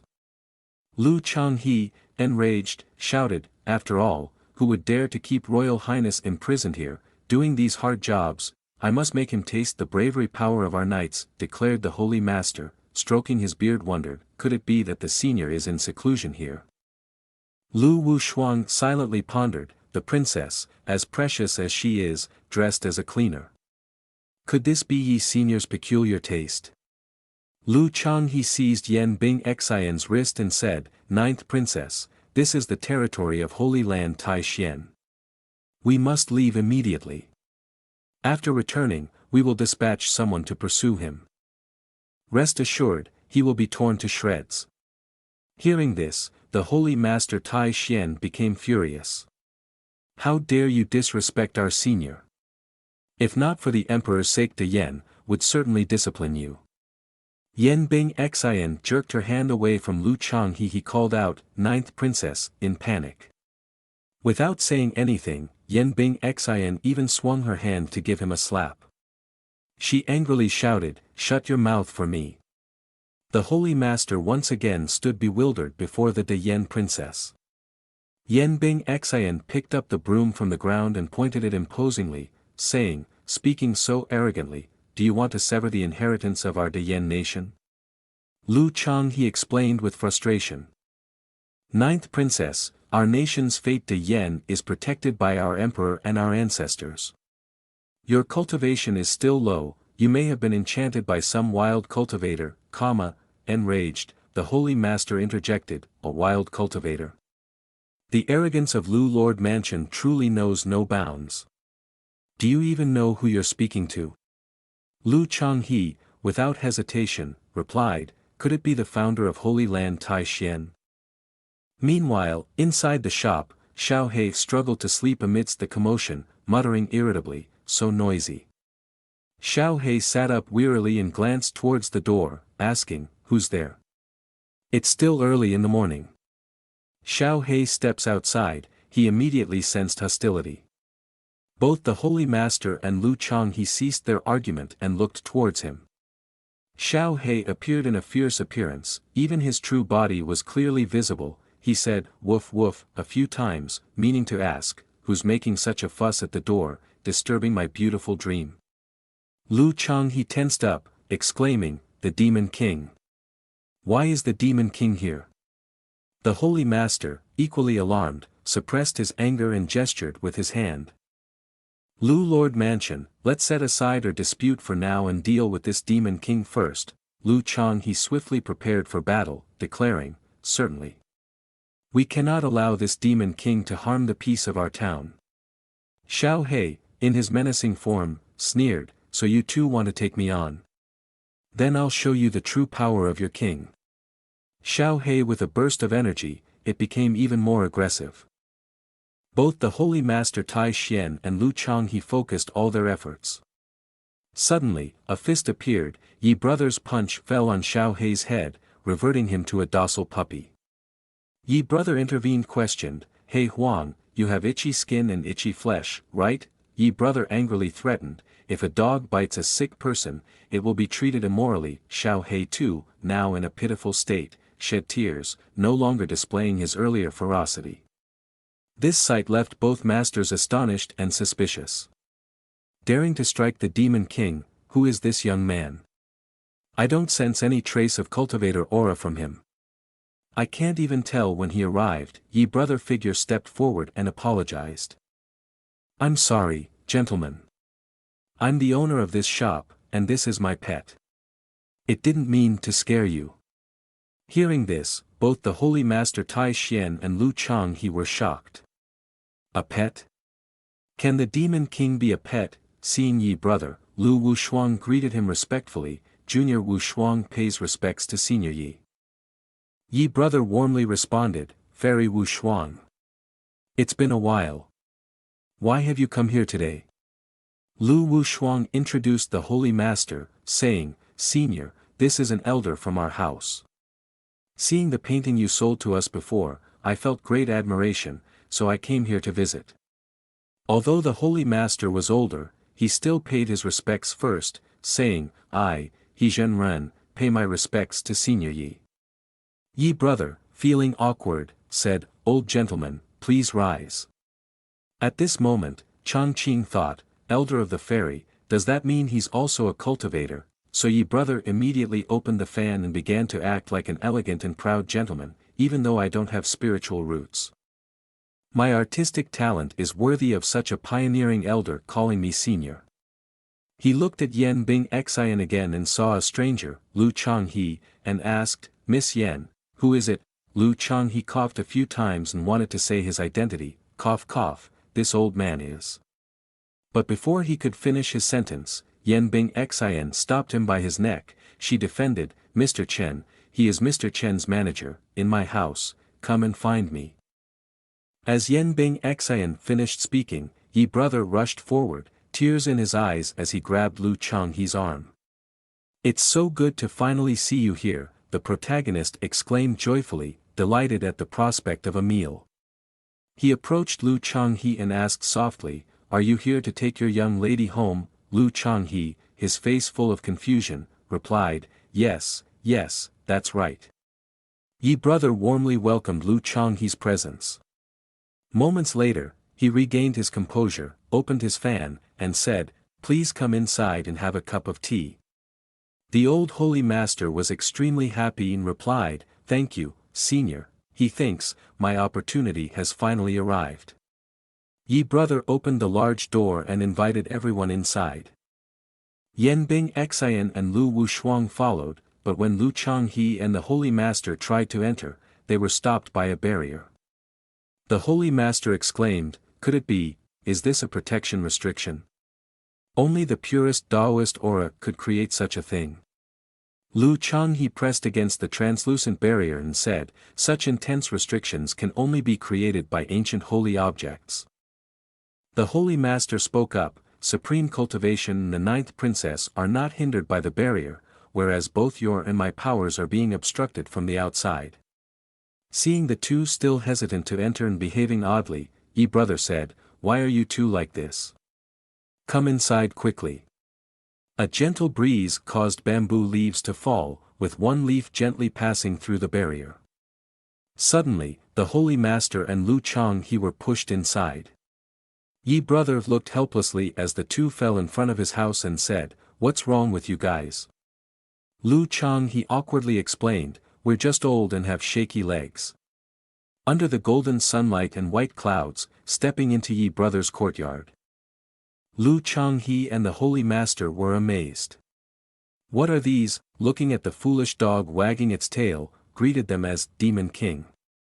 Looking at the large willow tree, he said, "Demon tree ancient," and at the glowing chairs, he exclaimed, "Even the chairs are enveloped in Tao aura." The two looked at the objects in Yi brother's yard and exclaimed to each other, "It seems we've come to a very wonderful place."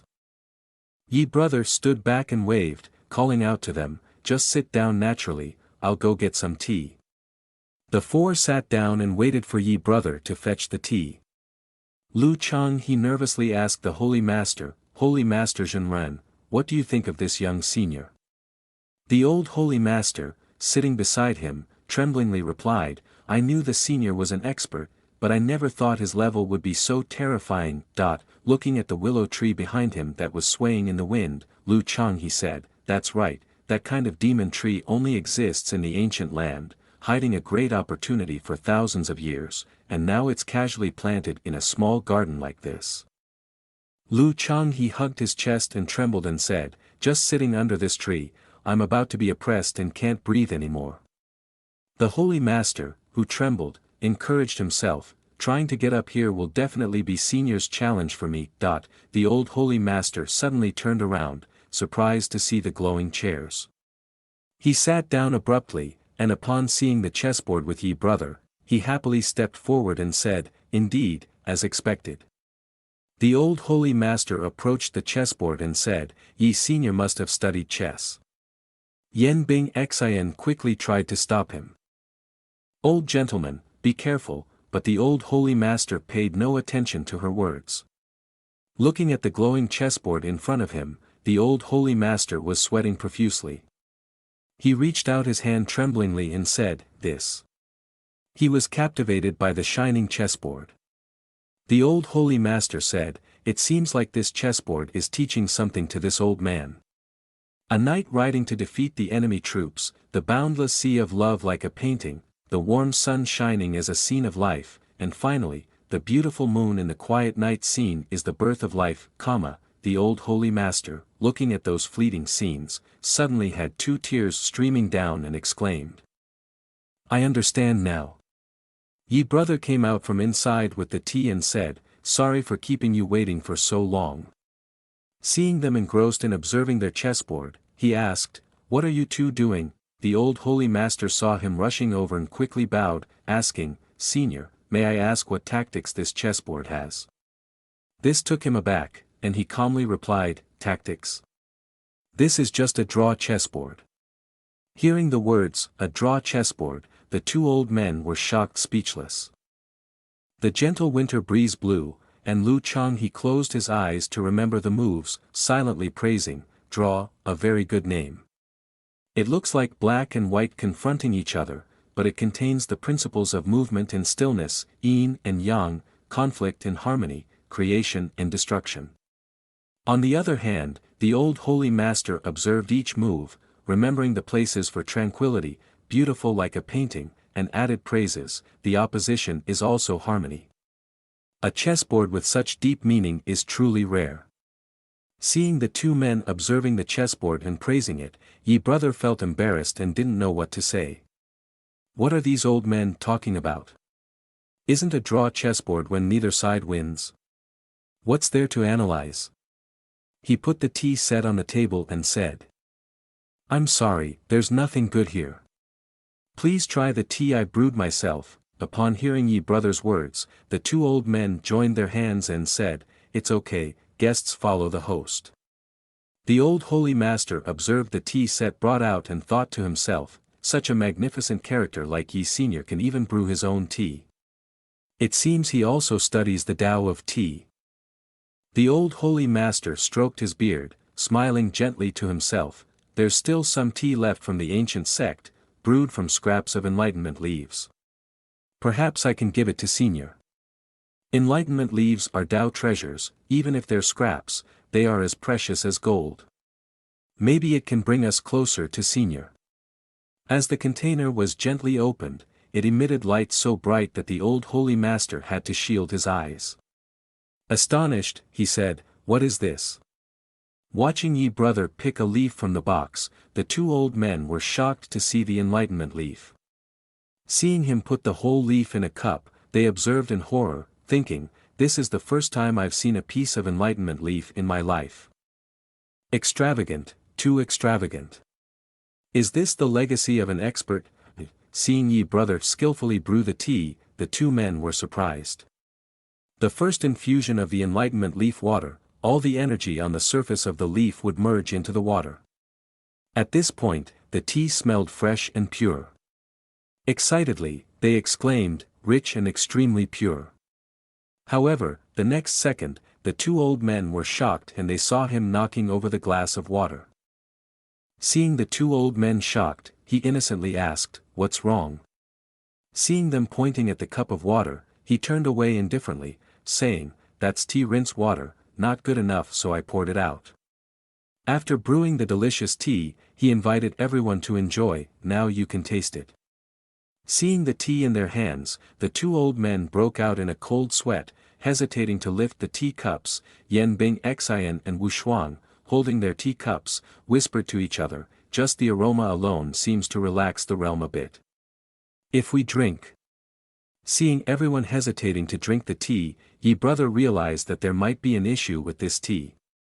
He thought to himself, "I forgot. These elders all come from prestigious backgrounds, so the tea they usually drink must be top-notch. They probably wouldn't pay attention to this homemade tea of mine." Yi Brother awkwardly said, "If it's difficult to drink, then forget it." The old holy master, in a panic, held the tea cup and said, "No, I just smelled the tea fragrance first." Then he took a sip and drank it all. After drinking the tea, everyone felt ecstatic. Lu Chang he couldn't help but exclaim, "Extremely refreshing, Yi Brother, how do you feel now?" The old holy master, after finishing his tea, happily replied, "As expected, tea is steeped from enlightenment leaves." Then he imagined himself traveling on a boat in the charming landscape of mountains and water, reciting poetry. The small boat had passed through thousands of mountains. Seeing everyone in their sect enjoying the tea, Yi Brother helplessly watched them in one place, thinking to himself after they drank the tea, "Why does drinking tea feel like taking an elixir?" Suddenly, the two old men felt something, realizing that their cultivation had greatly increased. Lu Changhe, seeing his abdomen glowing, exclaimed in surprise, "My cultivation has increased." The old holy master, beside him, uncomfortably held his head, murmuring, "I feel like my cultivation has been surpassed by someone by thousands of years." Yi Brother, oblivious to everything, scratched his head and asked foolishly, "How does the taste of my tea?" The two old men hesitated and looked at each other. The old holy master looked at Lu Changhe beside him and said awkwardly, "How should we respond? Is senior testing our cultivation potential?" The old holy master reluctantly raised his thumb in tension and replied, "Senior, the tea is very sweet, the taste is excellent, it feels like immersing oneself in a warm spring, transforming one's mental scene, extremely mysterious." Lu Changhe, also tense, raised two trembling thumbs and continued, "That's right, this is definitely the best tea I've ever tasted in my life."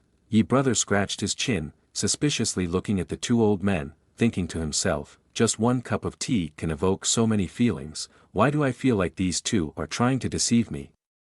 Wu Shuang and Yan Bing Xian suddenly became alert after drinking the tea, facing each other and involuntarily laughing. Lu Changhe bowed and took out a wooden box from his pocket, saying, "Mr. Yi, this item is a family heirloom. If you like it, consider it a token of appreciation for taking care of our young lady for the past few days." Yi Brother, seeing the wooden box, was surprised and thought to himself, "It seems he knows your lady has been eating and drinking at my place for a long time, so he feels embarrassed." Yi Brother hesitantly reached out and said, "If it's here, then it's here, why bring a gift?" He took the box from Lu Changhe's hand and said, "Then I won't be a stranger anymore."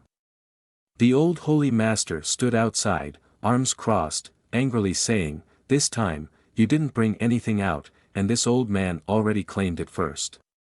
Wu Shuang stood outside, looking at them, thinking to herself, "If I could also give a gift to senior, that would be great." He gently opened the box, and a blue light appeared. He eagerly looked through the crack of the box and said, "Let me see what good thing this is." When the box opened, the old holy master and Wu Shuang were stunned to see it was the Xian ice pearl. Yi Brother looked at the ice pearl in the box curiously and asked, "What is this?" The old holy master stroked his beard and explained to him. The Xian ice pearl is a treasure from the polar region for thousands of years. A pellet the size of a fingertip can contain enormous energy. This one, as big as an apple, must have cost Mr. Lu all his fortune. Wu Shuang worriedly said, although it can enhance cultivation for cultivators with spiritual roots, those with different attributes who touch the Xian ice pearl will suffer severe cultivation damage because of the cold energy infusion. Severe cases may even become crippled. Yan Bing Xian stood listening, trembling, and thought. Just standing next to it makes me feel bone-chilling. Seeing Yi brother about to hold the ice pearl, Wu Shuang and Yan Bing Xian quickly stopped him, warning that it was dangerous. Yi brother eagerly held up the ice pearl and said, "It's so cool, seems like it will automatically cool." He enthusiastically tossed the ice pearl up, saying, "Not bad, in summer, using this ice to cool fruits will definitely sell well." When everyone heard him, they were stunned, standing there with their mouths agape in shock. Seeing Yi Changqing so carefree, the two elders were almost depressed. "Lu Chang," he said, "we dare not touch that thing, but in Senior's hands, it seems like a toy." The old holy master also couldn't deny. Senior's power is indeed profound. Lu Chang he clasped his hands and bowed, saying, "Mr. Yi, recently our young lady has troubled Senior. Today, I decided to take her away from here." Yan Bing Xian, upon hearing this, was shocked. It was finally time, so Yi brother immediately ran up and grabbed Lu's hand, his eyes and facial expressions extremely sincere as he asked, "Really?" This particular expression left Lu Chang he somewhat bewildered as he replied, "Is that so?" Yi brother suddenly turned away, leaving old Lu somewhat puzzled. At this moment, he was feeling immensely joyful, thinking, receiving a gift and bidding farewell to a great Buddha, truly a mixed feeling. Although Yi brother was indeed happy, he still pretended to shed crocodile tears, saying, "Miss Yan, I never expected that we would soon have to part ways." Yan Bing Xian, choked with emotion, responded, "Mr. Yi, rest assured that Bing Xian will never betray your trust." Witnessing this scene, those unaware of the situation, like the holy master, thought that Yi brother was paying extraordinary attention to Yan Bing Xian. This ninth princess must have something special to receive such praise from Senior Yi, he pondered. Suddenly, Yan Bing Xian planted her hands on her hips and declared, "This young lady is not going anymore," causing the old Lu behind her to disbelief. Yi brother, upon hearing this, froze in place. Yan Bing Xian, with utmost sincerity, reiterated, "Mr. Yi, rest assured, Bing Xian will never betray your trust." Then she turned and pointed her finger at Lu Changhe's face, instructing, "You go back and tell my parents that they don't need to worry about me anymore." This particular expression left Lu Changhe somewhat bewildered as he replied, "Is that so?" Yi brother suddenly turned away, leaving old Lu somewhat puzzled. At this moment, he was feeling immensely joyful, thinking, receiving a gift and bidding farewell to a great Buddha, truly a mixed feeling. Although Yi brother was indeed happy, he still pretended to shed crocodile tears, saying, "Miss Yan, I never expected that we would soon have to part ways." Yan Bing Xian, choked with emotion, responded, "Mr. Yi, rest assured that Bing Xian will never betray your trust." Witnessing this scene, those unaware of the situation, like the holy master, thought that Yi brother was paying extraordinary attention to Yan Bing Xian. This ninth princess must have something special to receive such praise from Senior Yi, he pondered. Suddenly, Yan Bing Xian planted her hands on her hips and declared, "This young lady is not going anymore," causing the old Lu behind her to disbelief. Yi brother, upon hearing this, froze in place. Yan Bing Xian, with utmost sincerity, reiterated, "Mr. Yi, rest assured, Bing Xian will never betray your trust." Then she turned and pointed her finger at Lu Changhe's face, instructing, "You go back and tell my parents that they don't need to worry about me anymore." He began to sketch out the lines of dragons flying and phoenixes dancing, creating an incredibly vivid and dazzling illusion. Mystical herbs give birth to pathways, travelers walk through celestial realms, from the body leaning against the door, never seeing the mystical flowers. With just a few simple verses brimming with sentiment, Yi Changqing easily brought tears to the eyes of the three individuals, Lu Changhe, the Holy Master, and Lu Wushuang. They were all moved to tears by the overwhelming sentimentality, only now realizing the familial bond portrayed in Yi Brother's scene. Yen Bing Xin suddenly rushed over to him, saying, "Mr. Yi, I understand your intentions now. I'll go back now." Yi Brother looked at her and then handed her a rolled-up scroll, saying, "We have a destined encounter." He gently handed her the scroll and said, "This calligraphy is for you." The two old men standing nearby were moved to tears at the scene unfolding before them. Lu Changhe wiped his tears away with a sigh and said, "It's just a verse, yet it can evoke memories covered in dust for me. Yi Senior, you truly are a master of creation." The old holy master standing beside him also shed tears and responded, "When Yi Senior speaks in verse, it's as if the sages of Zhengzhou themselves are looking down in admiration." The courtyard enjoyed the cool breeze, and Yen Bing Xian bid farewell to him with Lu Changhe to return home. "Mr. Yi, I'll heed your advice and head home before a journey. After some time, I'll come back to visit you," she said. Yi Brother outwardly bid the two a leisurely farewell, but inwardly, he felt a sense of discomfort and muttered to himself, "It's best if they don't come back. I really can't bear to support you anymore." As he watched their figures gradually disappear, Yi Brother silently reminded himself, "It's been 5 years since I came to this world. The farthest place is the foot of Tai Xian Mountain." Tears fell from his eyes as he thought to himself, "If only I could. I really want to travel outside." The old holy master watched Yi Brother bid farewell to the two departing figures and remarked to Wu Shuang, "I didn't expect Yi Senior to be so gentle and friendly." He stroked his beard in admiration, saying, "He has reached a realm that we cannot imagine, yet he still willingly sees off the two juniors." Wu Shuang nodded in agreement, adding, "Holy Master, perhaps this is the true demeanor of a genuine expert."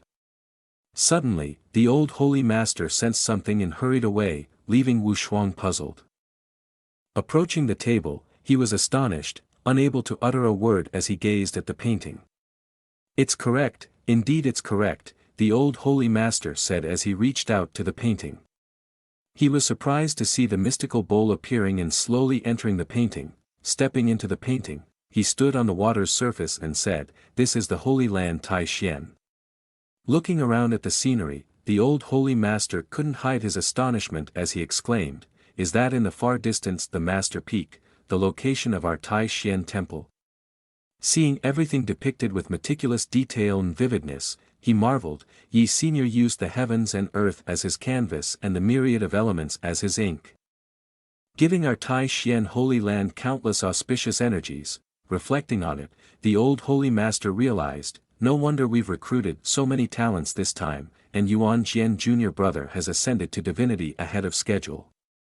The radiant power in his hands also left the old holy master astonished, thinking, "Even I, as a holy master, have hopes of ascending." Seeing the unease in the holy master's demeanor, Wu Shuang asked, "Holy master, what's wrong?" The old holy master trembled as he spoke, his voice shaky. As Wu Shuang stood observing, she revealed a worried expression, "So it's true, then, definitely." He exclaimed joyfully, "Mr. Yi is indeed that patriarch." Upon hearing this from the holy master, Wu Shuang stepped forward and whispered softly, "Holy master, the one you mentioned as Yi Senior is indeed our patriarch in Holy Land Tai Xian." Upon recalling the figure, the holy master promptly replied, "You're absolutely right. Yi Senior is undoubtedly the ascended patriarch of the upper world." Wu Shuang clasped her hands and bowed, saying, "I am ignorant. Please enlighten me, Holy Master." The Holy Master turned to look at the painting and said, "Just now, when I entered the painting, I saw a sky filled with colorful clouds." He then pointed to it and added, "This is the aura that Yi Senior bestowed upon our Holy Land Tai Xian."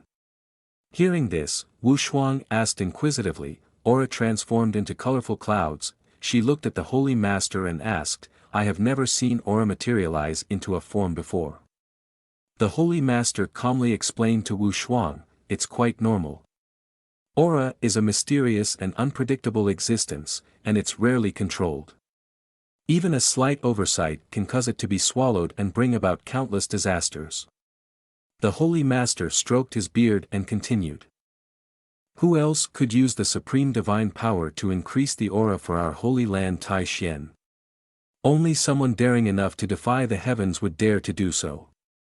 The future holds great promise to protect our disciples and our sect.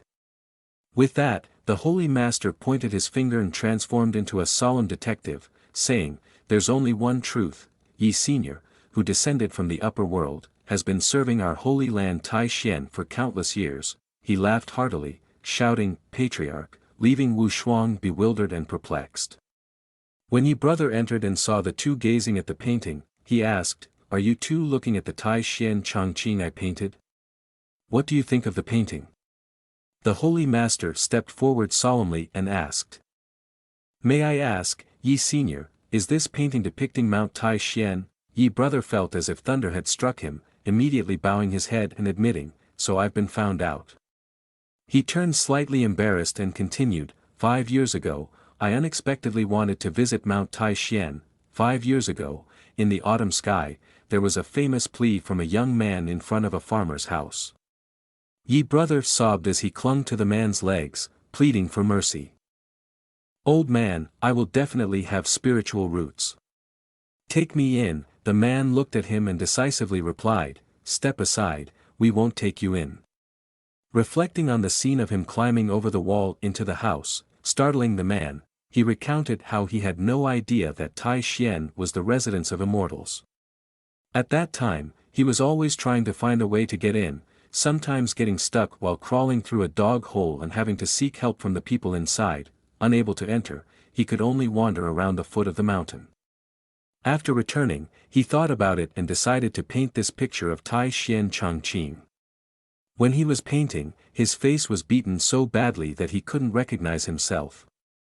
He exclaimed in frustration, "If they didn't let me in, why did they have to beat me?" Back to reality, he looked at the painting and said, "Today, seeing this old painting again, it seems like it's missing some scenes, so I made some changes to it."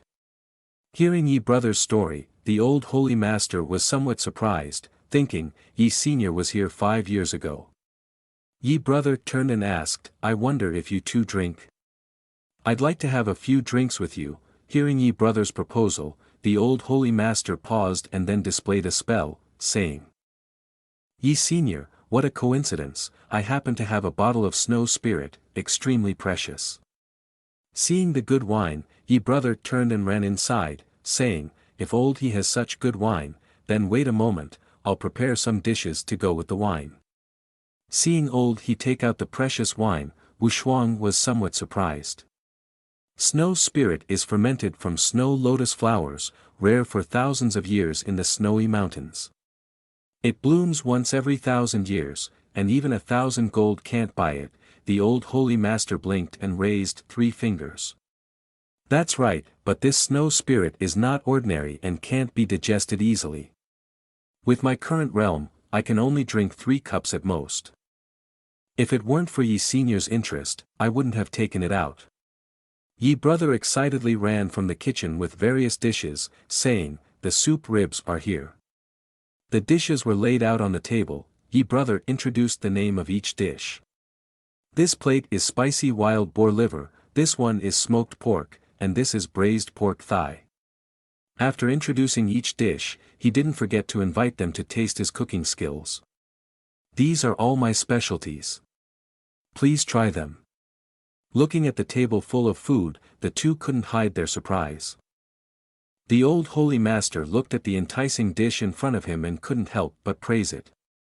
Wu Shuang lifted the bowl and unexpectedly said, "Could there also be demonic aura?" Taking a piece of meat, he continued to marvel, "This is clearly demon chi, such essence must belong to a peak-level demon."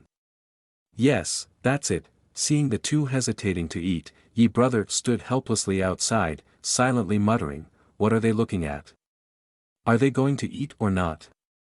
Surprised by how much they seemed to enjoy his food, Yi brother doubted his existence. As the old holy master enjoyed the delicious meat and wine, he silently thought, "The blood and flesh of a great peak demon can even compare to pills. Especially combined with this snow spirit." Wu Shuang took a sip and lazily praised, "Delicious wine, before collapsing, leaving ye brother bewildered outside, 1 cup and already drunk. Don't hog all the food, please. Seeing Wu Shuang lying unconscious under the table, the old holy master chuckled triumphantly, little girl, whether it's food paired with wine or snow spirit, it's not something a small cultivator at the golden pill stage like you can endure. The old holy master turned to invite ye brother, saying, come, senior, let's continue drinking regardless of this young lady. They both drank together. After finishing his glass, ye brother asked, hey, old master, this wine seems to have a hint of herbal aroma, it must have some health benefits, right? The old holy master drank his glass and cheerfully replied, senior is indeed astute. Putting down his glass, ye brother looked at the old holy master seriously and said, it's said that if there's no business, don't knock on the door. Since you've brought health wine as a gift, feel free to make your request. In his heart, he thought, as long as it's not about money, everything is easy to discuss. Internally, the old holy master was surprised by his statement, thinking that he might have seen through him. He calmly responded, so, Junior won't conceal it anymore. Ye senior's painting Tran Tai Xian Chang Qing is truly exquisite. Observing ye brother's attitude, the old holy master felt somewhat puzzled. Should I ask directly or use borrowed words? Will using borrowed words make senior happy? Ye brother held the wine cup in his hand and thought to himself, if I've drunk someone else's health wine, I must show respect. Seeing ye brother's lack of reaction, the old holy master raised his hand and said, may I ask, sir? Before he could finish, ye brother interjected, then I shall gift you that painting. With a bit of alcohol in his system, ye brother eagerly continued, that painting could be considered one of my prized works. If you like it, it's yours. Feeling a bit puzzled upon hearing about the gift of the painting, the old holy master thought to himself, given senior's previous status, he might not understand the significance of this painting to the Holy Land Tai Xian. If he insists on giving me this painting. At that moment, tears welled up in the old holy master's eyes. Indeed, it seems senior has recognized my status as the holy master of the Holy Land Tai Xian. With sparkling eyes, he silently thanked ye brother in his heart, grateful for the protection of the ancestors. As a disciple, I will surely fulfill the mission to ensure the prosperity of Tai Xian for 10,000 years. Seeing him in such a state, ye brother felt helpless and muttered to himself, what madness has possessed him that I fail to understand? Please, senior, return to your cultivating immortals madness, far away from my life. Under the dim moonlight, within the majestic De Yen Palace, sparkling lights illuminated the scene as voices from outside transmitted inward. 9th Princess arrives, Sir Lu from the Lord Mansion's knights arrives. As the man turned around, a subordinate quickly bowed and reported, this time, Sir Lu has used teleportation to return to the palace. There must be an urgent matter to report. In the distance, the figure of Yen Bing Xin waved enthusiastically and said, daughter pays respects to the emperor, while Lu Changhe respectfully said, Lu Changhe pays respects to the emperor. Yen Yang Yen stood on the grand hall and said, finally, you've all returned. It seems little Ninth's cultivation has progressed considerably. Yen Bing Xin happily ran to hug her father's hand, saying, Father, it's been so long. I've missed you dearly. Seeing his daughter after a long time, Yen Yang Yen continued. Really? Don't cause any trouble outside, and remember to use teleportation to return here. Hearing her father tease her like that, she coyly replied, of course not, father. Seeing his daughter's lack of conviction, Yen Yang Yen asked, you met an expert, you say? How tall was this expert? Yen Bing Xin pointed towards Lu Changhe and said, Father, I'm telling the truth. If you don't believe me, ask Lord Lu Mansion. Lu Changhe, standing nearby, quickly confirmed Yen Bing Xin's words, Your Majesty, this humble one can testify for 9th Princess. Indeed, she was not mistaken in her words. That's also why I used teleportation to bring 9th Princess back. Lu Changhe looked at the emperor with an uneasy expression and reported, not only does 9th Princess miss you, but this humble one also wishes to report this matter to your majesty as quickly as possible." Sensing the gravity of the situation, Yan Yang Nian also wanted to hear more, so he said, "Lu Changhe, please provide more details." In the main chamber, listening to Lu Changhe's account, Yan Yang Nian clasped his hands and pondered, saying, "I didn't expect that within the Yan, we would have such a hidden strength." Yan Yang Nian turned to Lu and asked, "According to you, what kind of cultivation does this senior actually possess?" Lu Changhe swallowed nervously and decisively affirmed, "Profound and unfathomable." He went on to describe, the senior's small residence, although modestly arranged on the outside, holds natural formations throughout. There's a demon tree tens of thousands of years old and even a tea leaf of enlightenment. He also mentioned that Yi brother could wield the Xian ice pearl with his bare hands and even kept a demon king-level dog. Lu Changhe wiped his sweat and continued speaking to Yan Yang Nian. But this humble one couldn't sense even a hint of cultivation aura from him, he pointed out, affirming, "If this humble one's speculation is correct, then this Yi senior has either reached the pinnacle of cultivation or descended from the upper world." Hearing Lu Changhe's words, both Yan Yang Nian and his son found it hard to believe and exclaimed, "Descended from the upper world."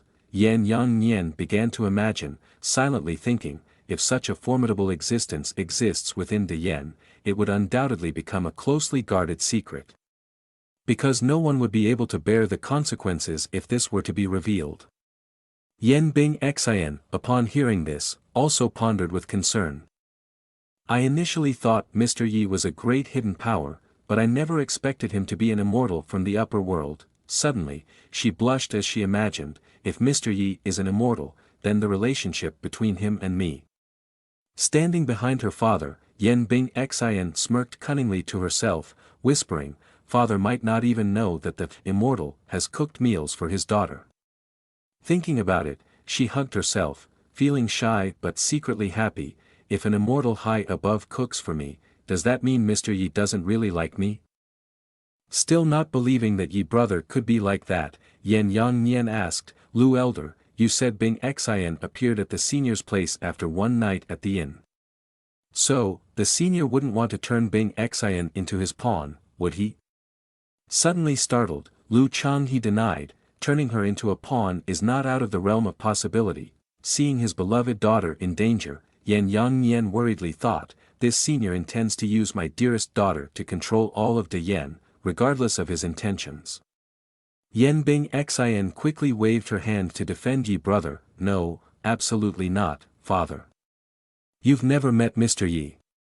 He is gentle and friendly, he certainly isn't that kind of person." Hearing his daughter's defense of Yi brother, Yan Yang Nian reminded her, "You're still young and inexperienced. Many cultivators may appear benevolent on the outside but are cold-blooded killers inside, especially someone with the realm like Yi senior." After giving the order for his horse to be prepared, Yan Yang Nian commanded his subordinates, "Take me and ninth princess to meet the old ancestors," leaving both of them astonished. The moonlight illuminated the entire courtyard as Yan Bing Xian used all her words to advise her father, "Mr. Yi is not that kind of person." Seeing his daughter stubbornly defending Yi brother, Yan Yang Nian, with restraint, said, "Bing Xian, I do not intend to belittle Mr. Yi. Bringing you to meet the old ancestors is only to ensure your safety." Upon hearing her father's words, Bing Xian angrily asked him, "Is that really true?" Yan Yang Nian reluctantly replied, "Yes, it is." Deep in her heart, Yan Bing Xian silently vowed, "I know I am not worthy of Mr. Yi, but I cannot allow anyone to doubt him, not even father." Yan Yang Nian enthusiastically recounted the story of her birth. "I remember that when you were born, you had extremely keen spiritual roots. Old ancestors, for your sake, made a rare appearance after 100 years, causing a stir in the entire palace. Old ancestors lifted her up and proclaimed before the thousands of people, 'This child is extraordinary and will surely bring prosperity to the Yan. I shall name her Bing Xian.'" The crowd below erupted into cheers and excitement, chanting, "May old ancestors bless us for 10,000 years, may the Yan prosper for 10,000 years." Yan Yang Nian gently stroked his daughter's head and said, You are the only the princes, the one esteemed highest by old ancestors. Your father must ensure your safety, echoed old ancestors from within. Bing Xian, you're back. Come in, they added.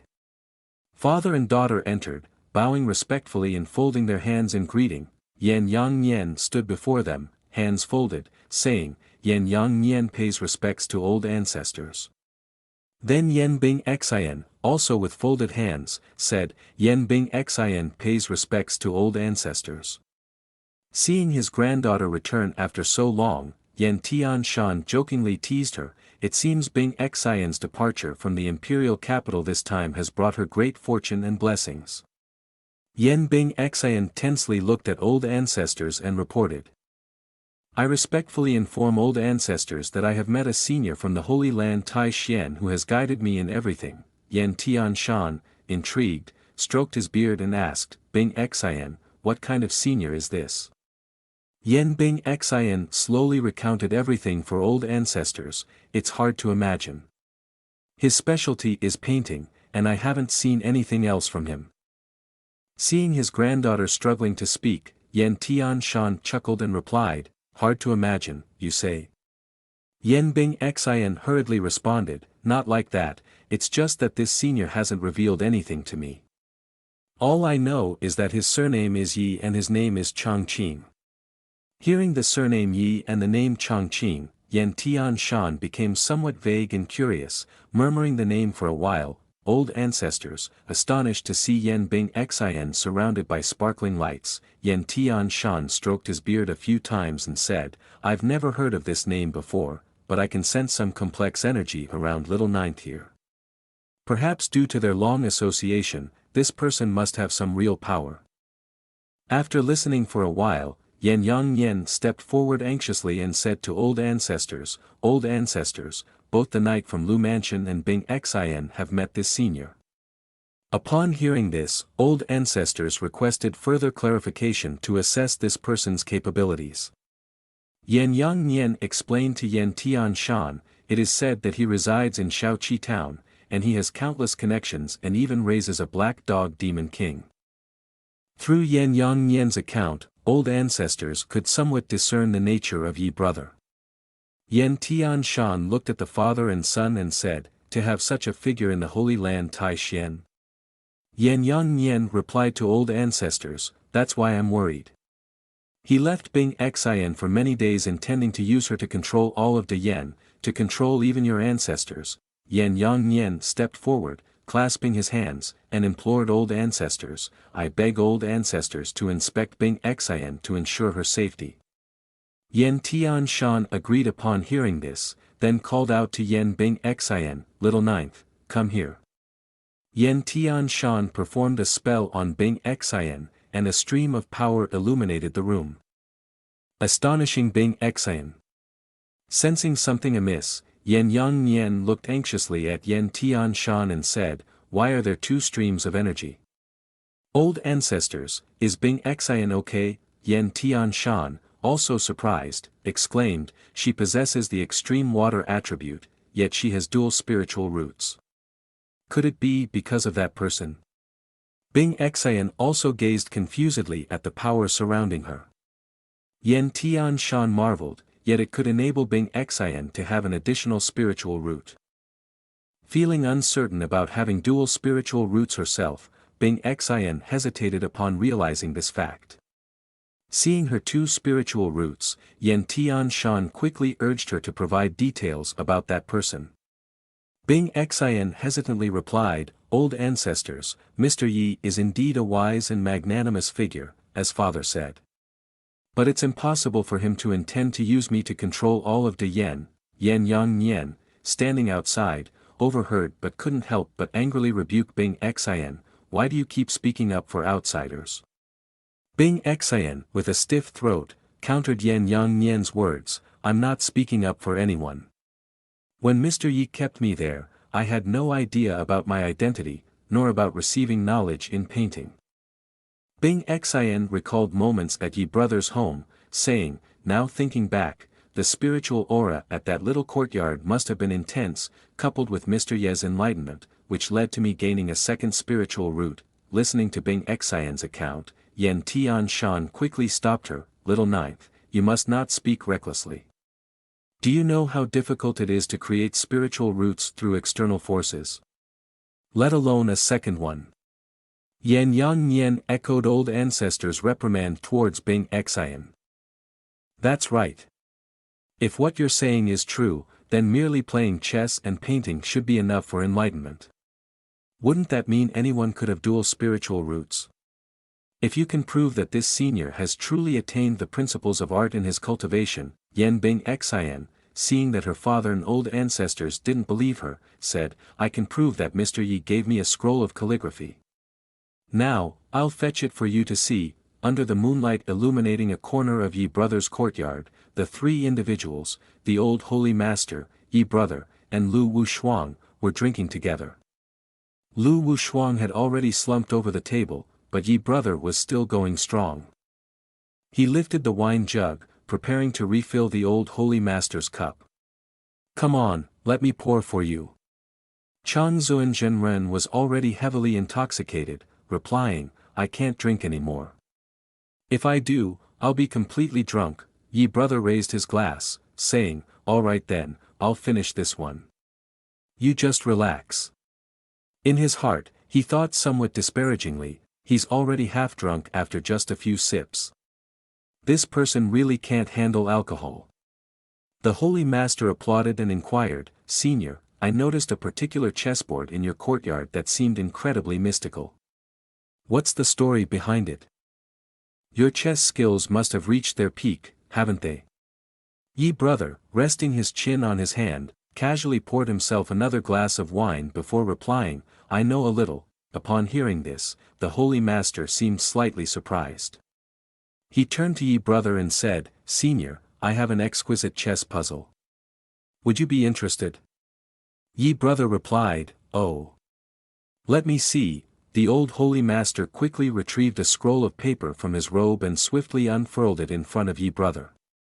This puzzle is called, For Dragons Spouting Water, he explained.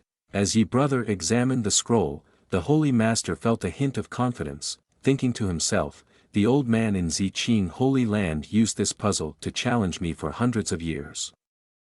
I wonder if my master can solve it. Under the beautiful moonlit night, Yi Brother continued to study the scroll handed to him by the old holy master.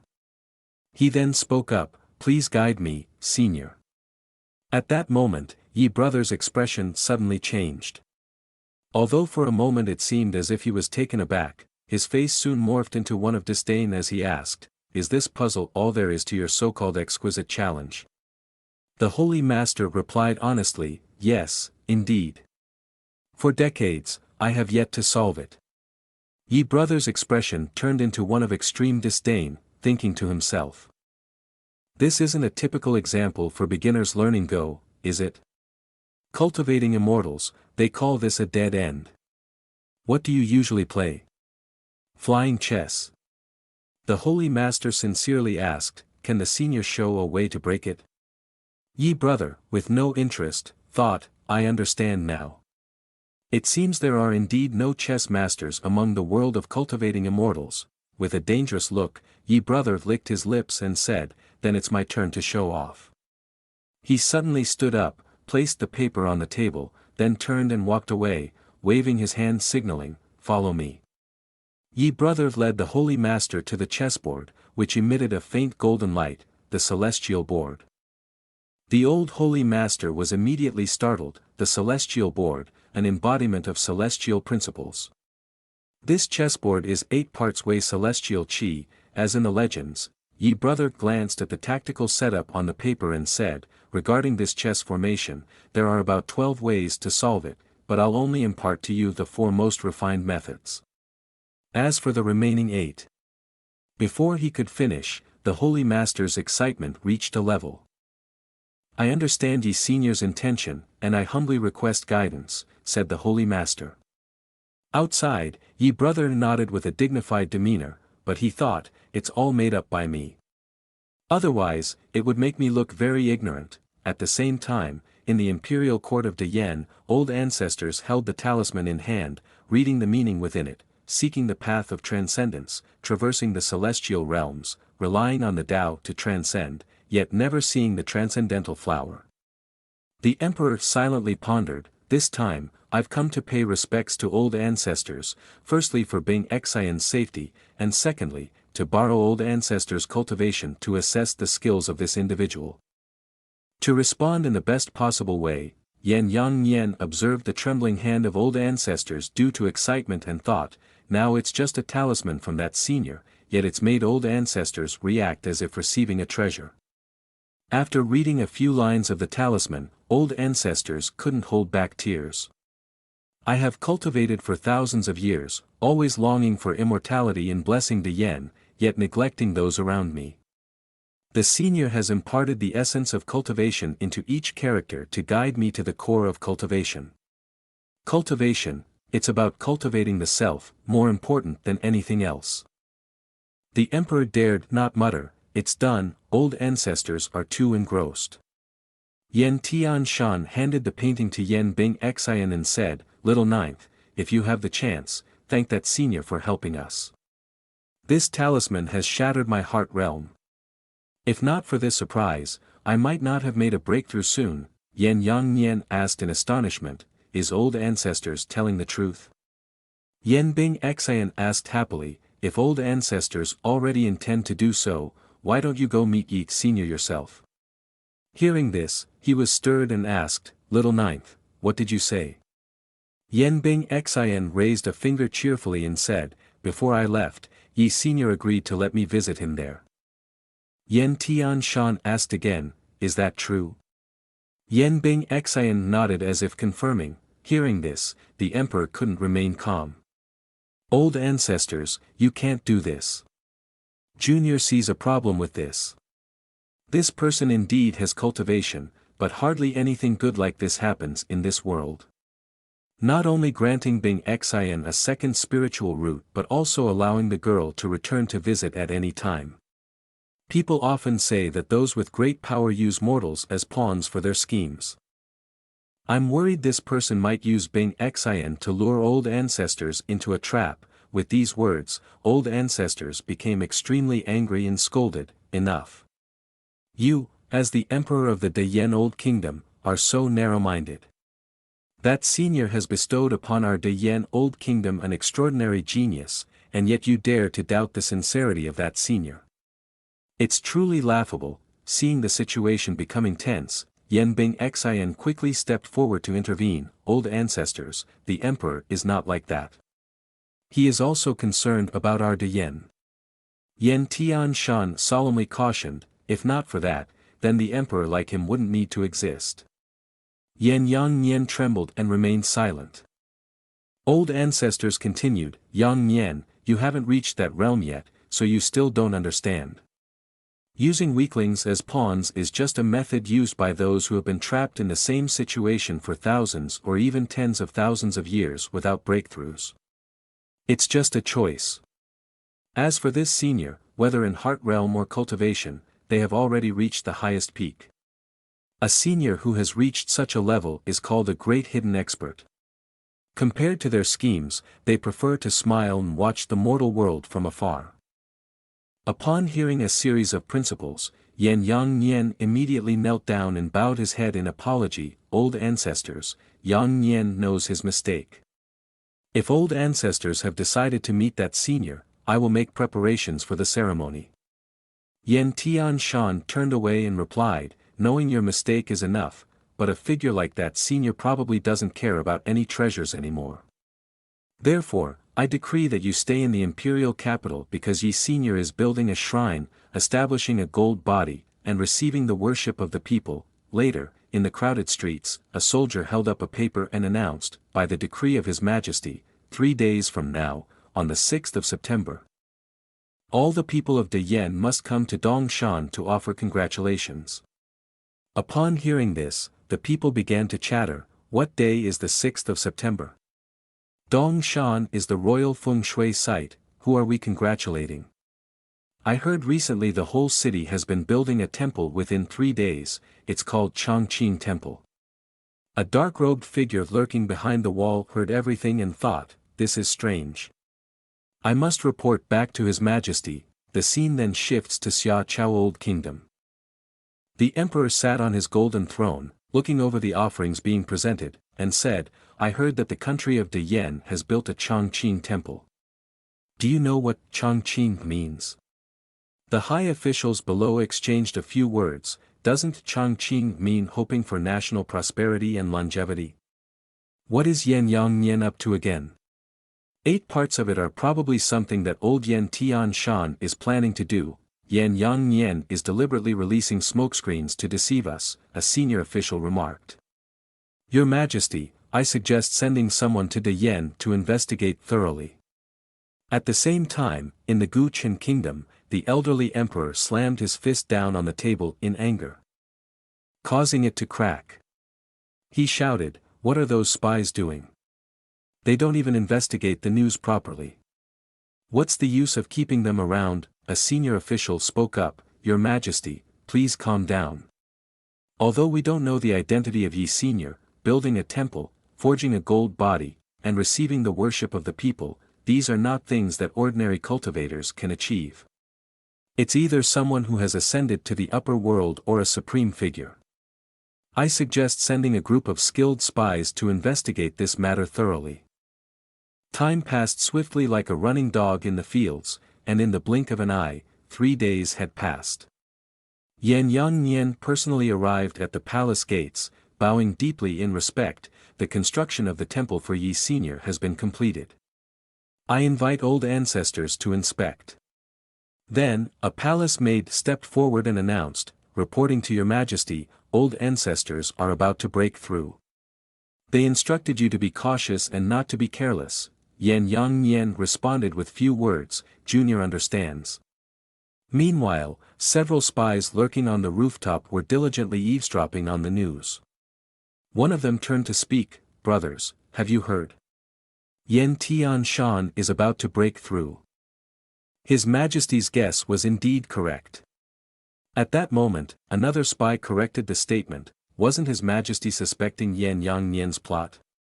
Confused, the one beside him asked, what are you talking about? Which sect do you belong to? The spy didn't conceal his identity, I'm Yan Kan's envoy from the Xia Chao kingdom. Realizing that they were not the only one spying, the spies exclaimed, I'll kill you. The crowd began to stir, you're all brothers, why resort to violence? Who are your brothers? How dare you infiltrate the ranks of Guqin Kingdom's detectives? Hit him out for me. At this moment, Yan Yongnian remained unaware and simply turned, instructing, proceed to Dongshan. Transitioning to Dongshan, in front of the royal palace of De Yen, the divine beings gathered densely. All eyes were on the solemnly draped red cloth, murmuring speculations, who could be under that red cloth? Some guessed, someone of great contribution to our De Yen kingdom, surely. Others questioned, could it be someone from the Knights Guild? Then came the announcement, His Majesty arrives, followed by the 9th princess. Upon hearing this, everyone knelt in reverence, we pay our respects to His Majesty, and to the 9th princess. Yan Yongnian, resolute, commanded, rise, all of you. I know you find it hard to understand why I've made such grand constructions in the imperial capital, building temples, honoring Yi Chongqing Senior, this is of utmost importance. The only thing I can tell you is that Yi Chongqing Senior has bestowed great kindness upon our De Yen, and this kindness will influence the destiny of our kingdom for tens of thousands of years to come. Upon hearing this, everyone exclaimed, tens of thousands of years. Heavens, who exactly is this senior? Could this Yi Senior be an immortal? The shady figures in black attire, not resembling virtuous individuals, also engaged in murmurs. One of them turned to say, have you all heard? De Yen might have the protection of an immortal. Another replied, indeed, and not to mention the orders to construct temples, along with the elder in the royal court. This proves, interrupting, a dark figure exclaimed, proves that the elder in the court is still alive. Another eagerly rubbed his hands, saying, we must quickly return to report this to the lord of the kingdom, and spread this news to the court. The emperor spoke to the person beside him, Huang, begin your journey. Immediately, Huang acted, holding a scroll and reading aloud. On the 6th of September, at noon, everything proceeds favorably, with no omens of misfortune or prohibitions on expressing affection. Then he loudly proclaimed, "Today marks the construction of the Chongqing Temple in the royal palace." The Emperor of De Yen stepped forward and personally removed the red cloth covering the statue. A golden statue of Yi Chongqing, exquisitely carved, immediately appeared, dazzlingly radiant. The statue struck a provocative pose, revealing every bulging muscle, and from its armpit, a stream of light emanated. This astonished everyone, eliciting cries of, "What's happening? What is this? Quick, protect the emperor." The stream of energy roamed through the crowd, making everyone feel as comfortable as if they were on a cloud. Yan Yang Nian exclaimed in alarm, "So this is Taoism. Even the venerable statues of the past have never experienced such a situation.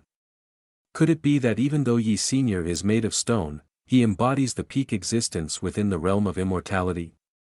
The golden aura covered the sky above the imperial palace of De Yen, radiating an extremely brilliant light.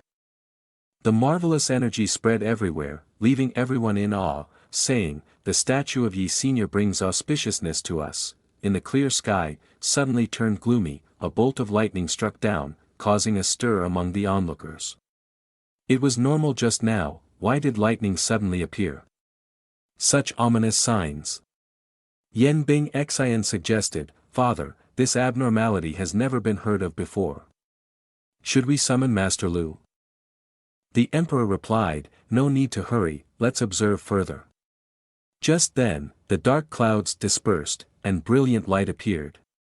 After the clouds dissipated, a rainbow of light and colorful clouds emerged, creating a dazzling and miraculous scene that left everyone in awe. Accompanying the colorful clouds were celestial beings appearing above, playing enchanting music. Yan Yang Nian was amazed, could such magic be due to Yi Senior's temple and gold body? A guard ran up to report, "Your Majesty, even deep within the imperial palace, there are signs of unusual phenomena, with the vast avenue aura in chaos. If not unexpected, old ancestors is also about to break through." The emperor was overjoyed. Old ancestors is breaking through, does this mean we're closer to ascension? The emperor and Yan Bing Xian bowed in gratitude, "Thank you, Yi Senior, for your guidance. If one day Senior can protect our imperial ancestors as they step into the upper world, then our De Yen can enjoy eternal peace." Several days later in the Guqin kingdom, another emperor was extremely angry. "Indeed, that old man is still alive," he said. "Is there any other news?" The black-robed individuals eagerly recounted, "The other matters are all trivial. For instance, De Yen has an extraordinary great power backing them. When constructing the temple and gold body for this individual, there were also strange phenomena. It said that even the old ancestor of De Yen received guidance from this person." He nodded once, "So it is," but immediately after, he jolted, and each of those black-robed individuals received a blow from him. He shouted furiously, "What small matters are these? Get out, all of you. Leave now." In the imperial palace of the Xia Chao kingdom, the emperor was quietly calculating, "It seems that this Yan Yang Nian has stumbled upon some incredible luck." The court officials commented, "Your Majesty, it seems that De Yen will surely become stronger. If the old ancestor in the imperial palace of De Yen succeeds in his breakthrough, our three nations will have to bow to them. The urgent matter now is to quickly determine which deity Yi Senior belongs to," argued two other grand ministers heatedly. "The urgent matter now is to decide on an alliance with whom? Of course, it's Guqin kingdom. The enemy of our enemy is our friend," one insisted. "That old man seems to have a poor judgment." "Quickly show goodwill towards De Yen," urged one. "What about De Chu? Can anyone establish contact? If Shengzhou trembles, history might repeat itself once again." Upon hearing this, the expression on the emperor's face turned pale. He recalled from historical records, 10,000 years ago, the vast land of Zhengzhou was divided into 7 nations, and heroes rose, shaking the land for 100 years. At that time, a remarkable figure emerged, boldly stepping forward to unify the world, eventually giving rise to the 4 great old kingdoms. The ancestors of the 4 great old kingdoms wanted to build temples, erect a gold body for this extraordinary figure, and honor him with a millennium of incense. But for some reason, it never came to fruition, and the hero suddenly disappeared. At this moment, Ye's brother suddenly woke up in a panic, his face pale as he exclaimed, "Hey! Stop!" He gasped for breath, trying to calm down as he said, "That dream was too beautiful. I dreamt someone was building a temple and offering incense to me, praising me as an extraordinary figure." Ye's brother got out of bed with a yawn. That dream was too much. If I didn't lack spiritual roots, I might have believed it was real. He pushed open the door, but since having recurring dreams like this, every time. Then the quality of his sleep seemed to have improved significantly. He stepped outside, gazing at the simple scenery in the courtyard, pondering, it's been a month since the old man Hajun left. I wonder if he has understood the concept of the 4 dragons spouting water yet. Ye's brother casually sat down on a chair in the courtyard, counting on his fingers. I've taught him all 4 methods of solving it. Ye's brother sighed, massaging his forehead. He casually picked up a stone and a wooden plaque from the table, wondering, what level of cultivation does this elder cultivating immortals have to give me these gifts? Ye's brother toyed with the 2 items in his hands. Isn't it risky to use both a stone and a wooden plaque? He remembered how meticulously he had taught the old man back then. You have to do it like this first, then like this, and finally like this. Do you understand? Ye's brother felt a chill at the thought, but even understanding simple examples like joining a sect in Go required effort. He sighed softly, feeling bored. These elders from the Holy Land Tai Xian are truly unlucky. Yet, Ye's brother remained extremely confident. If I had spiritual roots, combined with my intelligence and insight, I would surely have become an extraordinary genius in no time. And it will shake the entire cultivation world. Ye's brother casually threw the wooden plaque behind him, saying, "Forget it, I'll just use you as a coaster," before placing the stone back on the table. He whistled nonchalantly as he walked back into the house, oblivious to the cracked stone emitting a faint golden light. Back to pen and paper, showcasing Ye's brother's talent, he picked up the quill to start a little early morning calligraphy practice. Ye's brother placed the pen on the paper and drew a long stroke. When he noticed the phenomenon occurring as he wrote, he was both surprised and skeptical. There's nothing wrong with the pen, and nothing wrong with the paper. Ye's brother examined his sheet of paper closely and discovered a significant find. The writing emitted a faint golden smoke. Ye's brother was stunned for a moment. He raised the pen again to write another stroke, then continued writing continuously until the entire sheet of paper began to glow. Seeing the faint golden aura, Ye's brother exclaimed joyfully, "The golden smoke has appeared again." He pondered on the meaning of life. Could it be that my golden finger touch has awakened?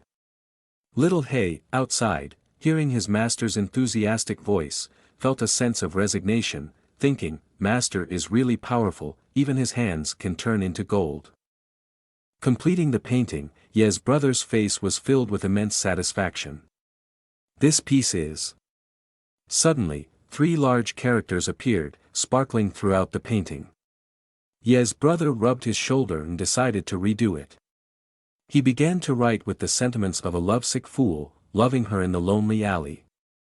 Suddenly, thunder rumbled outside, and the wind blew fiercely. Ye's brother looked up, noticing the strange phenomenon through the window. Upon witnessing this, he wondered, could it be the phenomenon I caused? He decided to try again, diligently writing a few more words. Who says standing in the light makes you a hero? A bolt of lightning struck from the sky as Ye's brother stepped outside. The lightning seemed to split the sky, hitting his small courtyard. At that moment, the sky gradually brightened, and a faint golden light began to appear. Ye's brother looked up and chuckled, finally, the heavens haven't forsaken me. The legendary strength, as long as there's a hint of stillness, will summon a phenomenon. A single thought can soar across the heavens and earth, roaming the 8 realms. Ye's brother pointed to the sky enthusiastically, saying, "Control space." Ye's brother was puzzled as nothing seemed to happen. He couldn't help but doubt himself and looked at his hand. "Do I need an incantation?" he wondered. Ye's brother took the pen and began reciting the incantation, as desired, according to my will, fly for me." Suddenly, thunder roared again, and a bolt of lightning struck directly at Ye's brother's pen. The tip of the feather pen stored countless electric charges before ultimately transferring them to Ye's brother's body, causing a slight shock that left his whole body numb. Ye's brother was enveloped in smoke, and lightning emanated from his body. He wondered, "What is happening? I can summon a phenomenon, but why do I still lack any real power? Give me a card to experience the effect. How am I supposed to play?" Suddenly, Ye's brother woke up, realizing, "No, there's another possibility. Could this be a reminder that I already have spiritual roots?" Days passed, and flying ships hovered above the town. People marveled at the sight. "Look, it's the ship from the Ziqing Holy Land. It seems it's time for the martial arts competition between the 2 holy lands," they exclaimed. Amidst the praise, those above looked down with disdain. "Laughable, is the Holy Land a place they can just enter if they want?" agreed someone nearby. "Indeed, the most important thing in cultivation is the foundation, and if one's spiritual roots are poor, then nothing else matters," another added. Junior brother heard this and asked, "Lu's senior brother, if I remember correctly, you also didn't come from a cultivating immortals noble family, right?" The person named Lu frowned and asked, "What's your point?" Behind them, there were many disciples of the Lu family. The junior brother adjusted his glasses and chuckled, saying, "It's nothing, I'm just reminding senior brother that in the eyes of people like Dan Tite's senior sister, you're just like an ant." Suddenly, a voice echoed, "Su junior brother, it seems you've gained quite some understanding recently." The Su family turned to see who it was, and all the disciples bowed in greeting to the newcomer, who was none other than the holy son of the Ziqing Holy Land, Yin Changfeng. Holding a fan in his hand, he asked, "How do you appear in the eyes of someone like Dan Taiqing Shui?" The Lu family rejoiced inwardly, thinking, "You're done for, daring to praise Dan Tai's senior sister in front of senior brother. You've made a mistake." Yin Changfeng concealed his anger and continued speaking. "On the contrary, as the holy son, I still rank below others," Su junior brother hurriedly replied. "Both the holy son and the holy girl are strong members of the sect," Yin Changfeng said coldly, lifting his head. "It's good that you know," he warned, turning away. "Even though you may have extraordinary talent, in the end, your status still falls short compared to Lu junior brother. Don't mistake the difference between seniority and age," he cautioned, while Su clenched his teeth in response, saying, "Junior brother understands his mistake," and with that, the story comes to an end. If you enjoyed it, don't forget to like and subscribe to support me. Remember to hit the follow button to stay updated on the latest episodes.